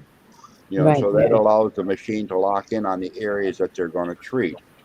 And apparently, I have to do that for every day, 5 days a week for 9 weeks. Wow. oh, really? Oh my goodness. Yep. So, but the sessions aren't supposed to take long. At the initial setup, I guess, is the hardest part. Getting everything ready, and after that, just coming in, and then what they do, the hormone therapy. Before that happens, I have to go in and get a shot to stop, to start the stopping of the testosterone production, because apparently testosterone feeds prostate cancer. So they're going That to would they'll make shut sense. that off, and then I have to stay on that. It's a combination of I think a monthly injection plus the pills that I'll probably have to take. I have to be on that for 2 years, and then after that they stop, and they said your body will slowly start producing testosterone again and that sort of stuff. So they're saying that the side effects should be minimal. I might have some hair loss, that sort of stuff. But as far as, the type of stuff and sickness and stuff that you get with chemotherapy, where you've got to take steroids and stuff like that, that shouldn't happen at all. So you Okay. might be able to keep that fantastic mustache then, huh? Yeah, I might lose that mustache, might lose my, whatever, but then the thing is that Praying for after it to be in your head. after the radiation stops, that in fact may grow back. Oh yeah. Yeah. But with the testosterone being lowered like that, it might slow it down. But I mean, the upside is that if the hair does grow back, it might grow back on top of my head, and it might even grow back a different color. Who knows? I've seen that happen with people that had that treatment. That's Yeah. cool. I wanted to end say up with- something else about that avocado. Chuck mentioned avocado. It's not only a great detoxifier, but it's about the only fruit/vegetable out there that's known to not only detoxify heavy metals and chemicals from your liver, but also to rebuild your liver. And most of them that can detoxify don't have that strengthening aspect like avocado does. And you got to eat the Not green. avocado. I'm sorry, artichoke. Artichoke. I was saying the wrong thing. Yeah, Artichoke. artichoke. Yeah. And pistachios are good for the prostate to help fight stuff. Yeah. Yep. well, in saw palmetto, We're there's a going to have lot of you things. fattened up before it's all over. Yeah. Who knows? I might end up with dreadlocks. Yeah. Hey, that'd be cool. Yeah, long wavy Fabio hair. Yeah. Oh, I can't believe it. I would cut my hair and have it woven for you if you wanted hair, Pappy. I would gift you that. I'll It's tell you virgin what. hair. Hey, you know me. I'm a glass half full guy all the time. If I lose my hair, I won't have to worry about shaving. Yeah. Right. I mean, I was talking about if you wanted hair on top of your head, I would willingly do that. I mean, and that's before you even start your treatment. I got a whole bear skin. I ain't worried about covering my head. I love you, Pappy. I got hats with feathers on them. I got a friend. He's a one of them mountain men type, right? And he's a big burly fella. And he was working with a piece of machinery one day, and he pulled his index finger right off at the second joint. Oh, And of course, they had they amputated that sort of stuff. So he ended up with this little stubby finger. Well, him and I, we have kind of the same mentality.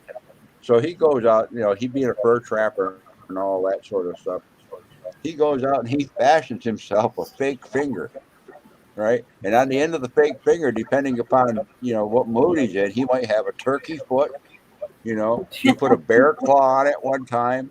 Another time he put a can opener on it. That's the kind of type of person I'd be. See. Yep. I had a buddy that lost half of his index finger like that. And after he'd get it, instead of people staring at his hand when he'd go in a store, he'd walk around the store and he'd put his index finger up. Hold on. Let's see. He'd put his index finger up like that, and he looked like he had 2 digits shoved up his nose all the time. my grandpa had a missing most of his pinky, and he used to tell us. He used to tell us when we were little, when we'd ask him about it, he'd say, "Well, I lost that drilling for oil," because he worked on the oil rigs. My grandpa did. So he'd say, "I lost that drilling for oil," and we'd be like, "No," and he'd be like, "Yeah, I did." And he, do the finger by the nose thing. He'd go, "You better not be doing it. Don't drill, because you're gonna lose your finger up there." Yeah. And then he told everybody after that, he said, "I made my wife mad and pointed at her, and she bit it off." Well, I'm very much going to be one going through. I'll go through life with whatever I have. I ain't going to stop living because I have to change things. No. Yeah. Proud of you, bud. Things wear out. Yeah. And who knows? Sometimes we overuse things in our early years. We pay for them later. Who knows?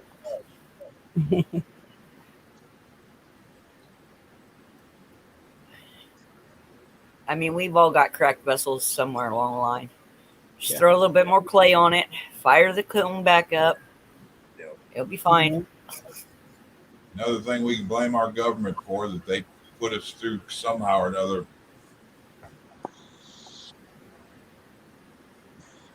Yeah. Can't wait till the stuff's done. I'm tired of the stuff. Well, so go we all. Now I want you all to know something. I'm a little ahead of you on the pathway, but I'll be sure to hold the door for you. Awesome. Heck yeah. Yeah, ain't no time given to anybody. We might be holding the door for you, bud. Yeah, really. Well, yeah. But if really it comes to that, in a twinkling of an eye, how much time is there on the other side camp? I don't think it exists. Yep. I don't think it does either. Yeah. And if it does, it sure doesn't run in the same cycles. Okay, well, we're not going to think about that yet. Yeah. What, time? Time No. in different dimension? Holding doors. Well, I'd hold the door for you too, Bonnie. Oh, I'm not saying. I'm picking, honey. I'm picking. Who Try to knows? lighten It the mood. might get to be like the old Price is Right. You can have what's behind door number 1, door number 2, or Yeah. door number 3.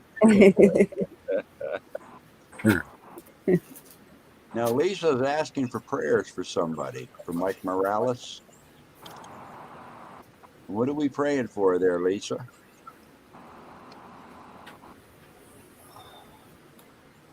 Lifting up another person in prayer is one of the Mike one of the Morales. easy tasks that Creator gives us to do.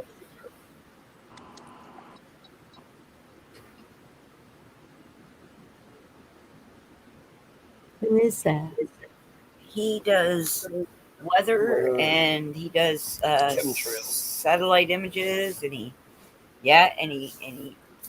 tells you about the chemtrails, where they're being sprayed at that time, and where they're going, and when they're going to hit you. And Oh, okay. he's a good guy, And I believe Creator let Pappy go nowhere because he needs to teach us kids some stuff yet. right? He's Got to got a get the lot kids to in. do. Yep. He's got to get the kids in order. Well, I don't know what Mr. Morales is going through, but he's touched enough people's lives that other people have asked some of us to intercede on his behalf. Okay? And I've always said that my greatest joy in life is being able to be in service to all of creation in whatever way that I can. You know, to allow myself to be a hollow bone, if you will, or a pipe or a conduit or whatever for that energy to flow through where it needs to go, in the manner that it needs to go, in the amount that it needs to go, in the time that it needs to go for the higher good of somebody else. You know, Yes. and when you do that, each of you do that, and you allow yourself to be humbled enough to become the instrument. Okay, understand that that which is controlling the instrument is holding it gently, holding it lovingly, holding it as a useful tool. Okay, that is well worn and polished and kept ready for the task at hand. So, you know, in that context, that's the reason that I switched my avatar, is to ask everybody to come together in the circle. Put this individual, this spark of creation that is our brother, that is our relation, that is our relative, in this circle, and allow our circle, our little sparks to join together and be lit one upon the other, bright.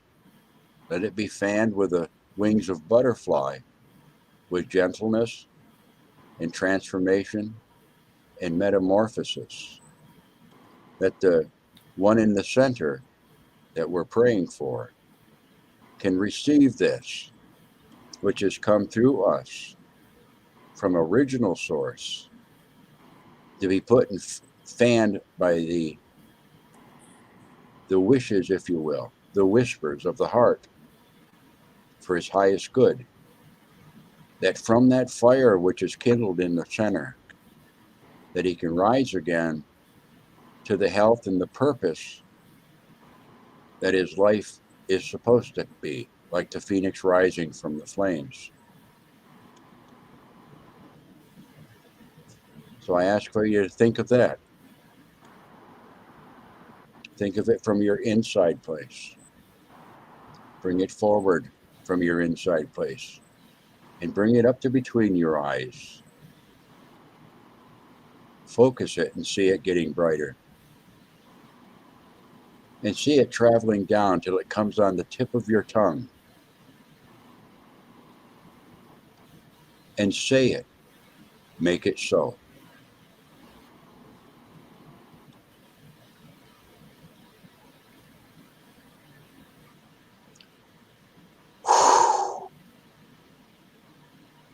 Hetchitualo. May it be as we have asked. Pilameya.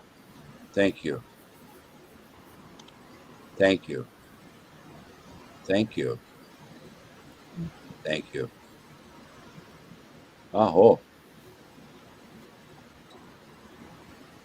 Blessed be. Aho.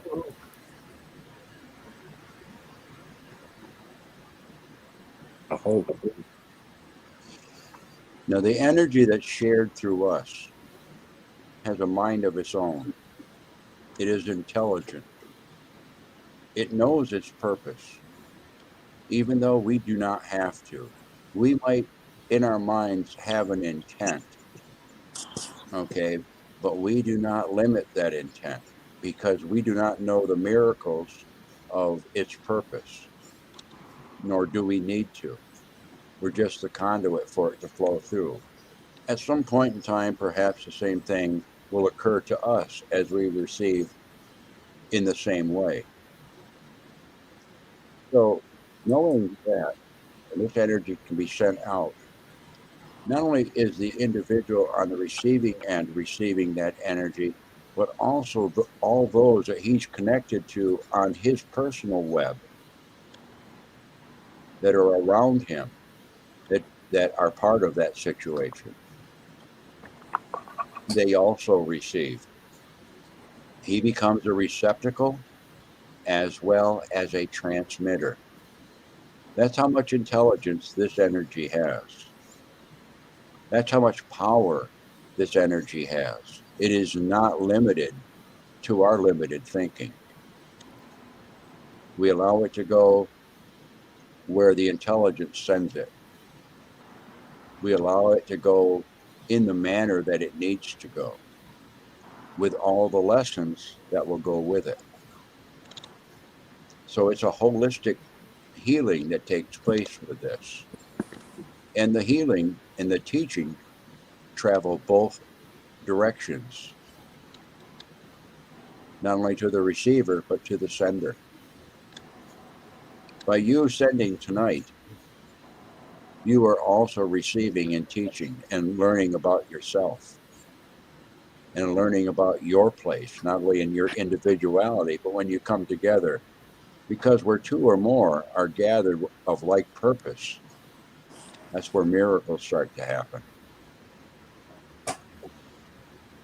That's the power. You can call it whatever label you want to call it. You can call it prayer. You can call it wishing. You can call it manifesting. You can call it conjuring. I don't care what words you use. The intent guides the actual result. People of religion call it church, so it's the same thing. Mm-hmm. Yep. Because boom, and it's just as powerful. This is just as powerful as if we were there, like my avatar shows, where you could literally reach forward and lay hands upon a person. Laying hands upon a person is the physical manipulation, if you will, the physical action of doing what you're already doing spiritually and energetically through your mind. That's making it so here in the physical. What we did it in the spirit realm. We transferred it into the spirit realm, and it will come back to the physical.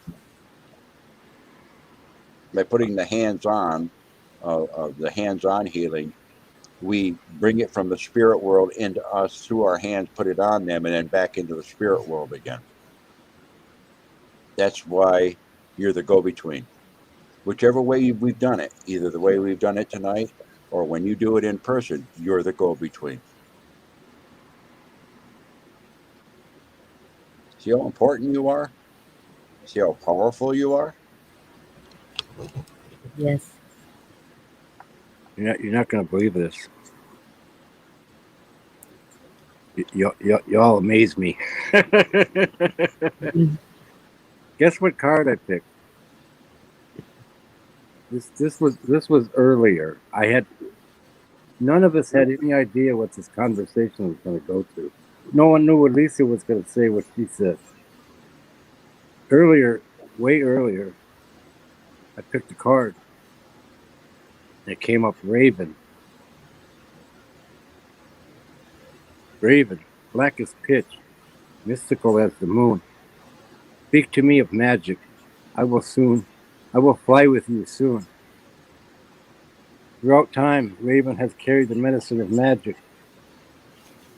This has been true in many cultures across the planet. It is sacred in medicine ways to honor Raven as the bringer of magic. If the magic is bad medicine, the carrier may be honored out of fear rather than respect. Those who fear Raven may do so because they believe they have been dabbling in areas in which they had no knowledge, and a spell may have been backfired on them. Rather than analyzing the dark side of sorcery, realize that you will fear Raven only if you need to learn about your inner fear or self-created demon. Raven magic is a powerful medicine that can give you the courage to enter the darkness of the void, which is the home of all that is yet not informed. The void is called the Great Mystery. The Great Mystery existed before all the other things came into being.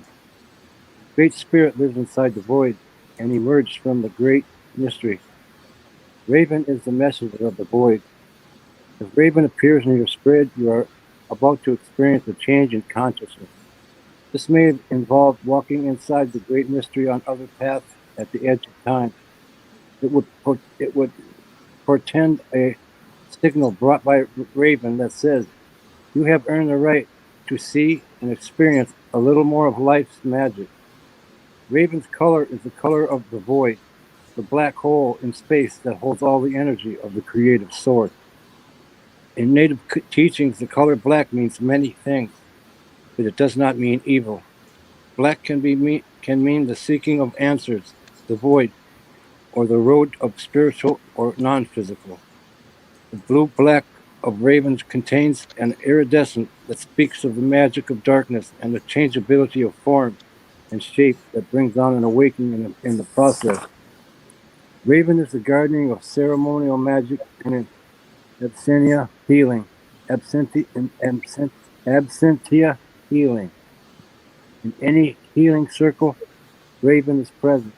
Raven guides the magic of healing and the change in consciousness that will brings about a new reality and dispel disease or illness. Raven brings in a new state of wellness from the great void of great mystery and the field of plenty. Raven is the messenger that carries all energy flows of creative ceremonial magic between the ceremony itself and the intended destination. For instance, if a ceremony is being performed to send energy to a disaster area where people need courage and strength, Raven would be the carrier for that energy flow. The intention could be to allow the people of the disaster area to feel the concern and support of the other participants in the ceremony. If you have chosen Raven, magic is in the air. Do not try to figure it out. You cannot. It is the power of the unknown at work, and something special is about to happen. The deeper mystery, however, is how you will respond to the sparkling synchronicity of this alchemical moment. Will you recognize it and use it to further enhance your growth? Can you expect it as a gift from the Great Spirit? Or will you limit the power of great mystery by explaining it away? It may be time to call Raven as a courier to carry an intention, some healing energy, a thought, or a message. Raven is the patron of smoke signals or a spirit message represented by smoke. So if you want to send a message to the blue road of spirit in order to contact the ancients, call Raven. Or who knows, the ancients may be calling you. Remember, this magic moment came from the void of darkness, and the challenge is to bring it to light. In doing so, you will have honored the magician within. Wow, does that make sense? That was wow. Yeah. That's pretty restricted. That's synchronous. That's I haven't seen one of our get-togethers yet that hasn't involved some form of healing on some level somewhere. Yep. And then finally Raven shows up. Wow. Like attracts like. It's amazing, man. It's amazing. And I had no, I had Need attracts help. right. Look at Pappy. Look at Pappy's icon. There he is. You remember how I came in here earlier? Now I'm all humbled and stuff. And I bet you feel a whole bunch better too than you did when you first got here, huh? Yeah, a lot. And I only tried to do it to help support his channel and that, and I like hearing some of the stuff Jeff B said, but it's not worth it. I guess when he leaves, that tells you something. Being that military, usually got pretty thick skin, but Yeah. Well, you're welcome to come here as you are, Chuck, anytime, because when you come here, you turn into who you really are, Yep. yeah, I try to hang out. Like I said, I seen him there, and I thought I don't like watching Liberty much anymore because of the fact there's a lot of them politics there. Yep. Yep. Well, everything goes through those transitions and changes and stuff. Sometimes when these things take off, they have a tendency to attract more and more followers, and then they're going to have more and more diverse opinions and stuff, and that causes a feedback. So change will occur in these platforms. It takes a very regimented protocol to keep that from happening. But at the same time, when you do that, you're really limiting yourself to being able to reach the widest audience. Sometimes that compromise, though, can get overwhelming and you get swept away, Yep. Yes. It's hard to sit and talk about people taking away others' rights and trying to do the same thing in your channel, but then there's also the fact that people disrespecting you. Yeah. Nobody's going to agree on any point. But No. Well, it comes down to mutual respect. That's not there anymore. Nope. Happy Chuck's becoming aware of the energy now, and like you said, the feedback. Mm-hmm. Starting to feel it. Yeah, it's and that's part of the progression. I think part of that progression of where we are now, the division has to happen. That separation has to happen. And the way that I look at it is this, Chuck. The separation has to happen because we want all the infection to get into one spot, so that eventually it's festered so much that it spontaneously bursts and drains so it can be healed from the bottom up. Yeah, you never really learn not to touch the stove till you touch the stove. Right. Yeah, you're right. Yep. People learn different ways and at different speeds, don't they? Some never do. Some are destined to repeat. I don't know how old Chuck is, but see, Chuck, that wears on me quick. Maybe because I'm older. I don't know. It wears on me too fast. I gotta. Well, Chuck, you and Robert, you're both saying the same thing. We know that the time we have here is limited. Why waste it on that stuff which is wasting our time? Yep. Exactly. That's what it's doing. Chuck, I ain't been in there in 3 days, man. Let me see if I still got this. I found it the other day, and I figured you guys would like it. Let me see if I can find it now.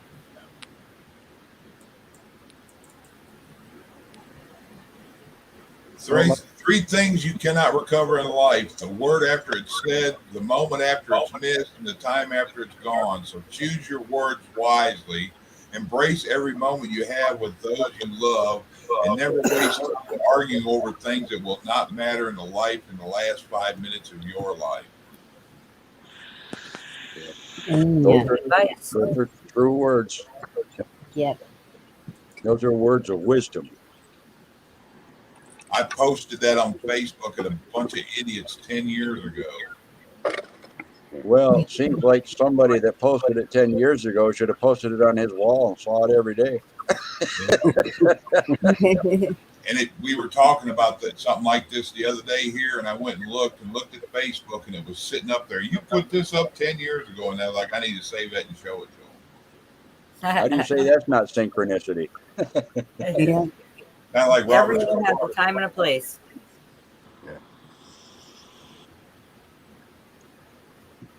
In the And last, Lisa is trying to apologize for changing the subject that we were talking about when she asked for prayer. Don't you even go there. Really? Mhm. That's what we're about. It's all about the You healing do us, place. girl. Talking about food and bantering back and forth, that's healing in its own light. we're kind of like kids on a merry-go-round with ADD that just got too much candy. But it's good. Too much cotton candy. It's good to be that way. You don't stick to a subject, and everybody don't get pissed off at a subject, and no negativity comes out of it. You got to remember possum medicine. That's right. Keep that child in your life. Never forget. You know, one of the things I want to point out, Lisa had explained that, she was sorry because she came in late because she was watching this gentleman's show because he was explaining what was going on. And, some of the most meaningful and the most helpful and sometimes the most powerful expressions of Creator's love is when it is sent without the knowing of the person that it's sent to. So what Lisa did by coming and bringing that up here in the group was to allow a bunch of strangers to come together with the idea that we can see each other and we can see this person that's in need and send it out, even though they may not be able to see us. Right. That is just true giveaway right there. I just want to make Every one sense of the word. fine point on that, Pappy, is that nobody here is stranger than anybody else here. And Lisa, that's when we all need to be grounded to do something like that. We're more than willing to do that to you.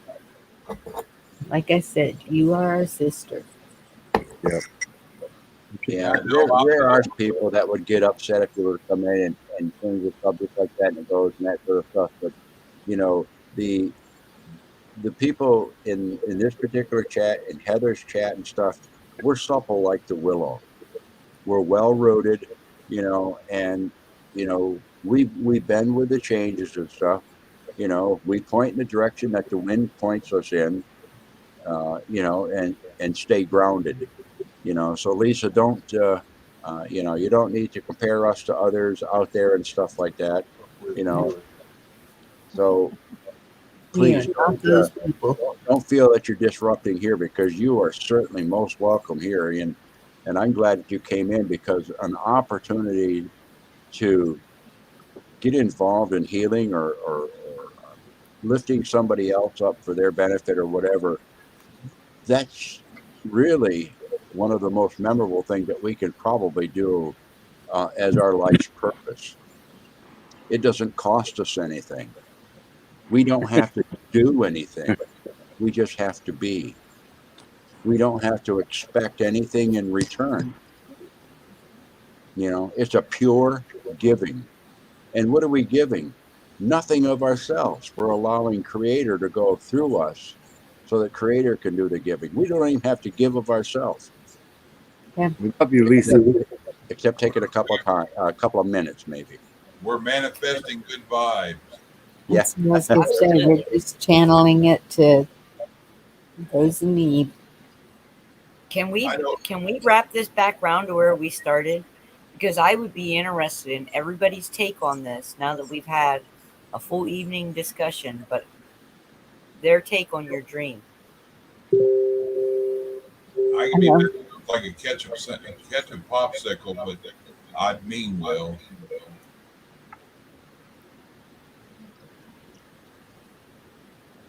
You may have to tell them what it was again. It was weird, but all I remember of it is there were balls rolling down a hill.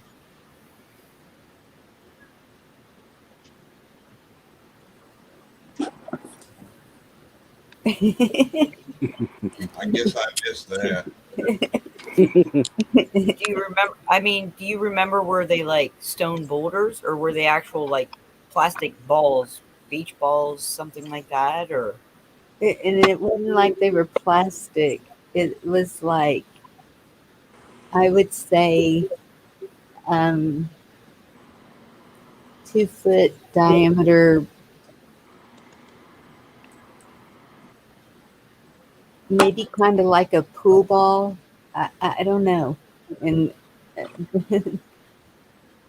but they were rolling down a hill. And it's, I don't know if it's because it made me laugh, or I don't know if the balls were laughing. I don't know. It was weird. Were they all the same color? No, And what did that's they? all. That's What did pretty they? much What rolling did they downhill leave? together. What did they? I'm sorry. What did they leave from? I don't know. That's what Heather asked me. She said, "Were you watching them?" Or, and I said, "I feel like I was one of them." And but I'm telling you, it's weird. I just said I never dream, and then this morning I woke up and I was like, "Well, that was a weird one." Hmm. That's all I remember of it. Is the We've all balls got the balls rolling. rolling. Maybe the balls represent our spiritual energy. Maybe. Well, Rolling. at one time, wasn't there something said about like a snowball, and it keeps gaining Yeah, Heather said that one time. as it goes down? I don't know. Yep, Heather. Yeah. After Snowballs. Halloween, I'm all talk about snow. you said you said when a snowball goes downhill, it keeps getting bigger. But they weren't getting bigger. They were just. Getting It faster. was just funny the way they were. It was like kind of bouncing down the hill, like. Having a great old time, weren't we? And that's what I said. I don't know if it's because we're all sitting up here with our talking ball heads, or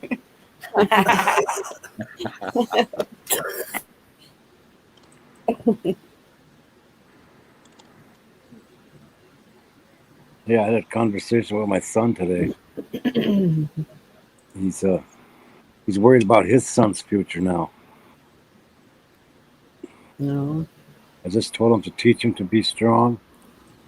And he's like, well, what does that consist of? I said, teach him young to be the paintball gun. The paintball, you seen the paintball gun stuff? Warrior. My son is a master at that. And I said, now teach your son that if something goes down in the future, in his future, he'll have strategy. You know what I mean? And he'll be able to handle stress under control. You know. Yes. And he's like, yeah. You know. I was like, and he added to that, and I said, exactly. Now you got it. You know. I said, because what I say to him, I didn't have an owner's manual when you came to me. You know. That's great. Said, There's some friends of mine that they do axe throwing and knives and all kinds of stuff. And I keep wanting to go out there, but I have no muscle left to do that. I think my axe would just go complete. We know you can get throwing stars, daggers, knives, things like that. He's lightweight, you know. Yes. You want to hear something messed up I heard earlier? What? I read earlier, somebody said the word retarded in chat, and somebody come back to them. Hey, don't say retarded. That's a very hurtful word. Say liberal. And I was like, wow. Say what? Say what? Say liberal. Liberal. I was like, wow. Oh my goodness. Yeah, Corlin don't like that word either. All these lines being drawn, and all I want to do is paint curves. Yep. I find the most beautiful things have no linear structure. Yeah. I love y'all. Love you too, too. Robert. You getting Yeah, I ready think we're going to go ahead and pop off here. It's getting really late here. 3.5 Yes, hours. it is. Yeah. Love y'all. We got a new guy to study. Y'all have a great night. Y'all calm me down. Thanks. Love y'all. Bless y'all. Yeah. Love you, Chuck. Hope you have All a right, beautiful have a night. good night. Yep, Yep. Bonnie's Quaalude Cafe. Love and light, sweet dreams, and good night. Manana. Love y'all. Manana. That's all right. Love you, Lisa, Victor. Thank you, Betty. Or Bonnie. Blessings, y'all. But it's the Betty. Good night, Pappy. Night, Robert. Night, Bonnie. Good night, Night, Happy. You take care. Thank y'all for coming. Anna Marie, love you.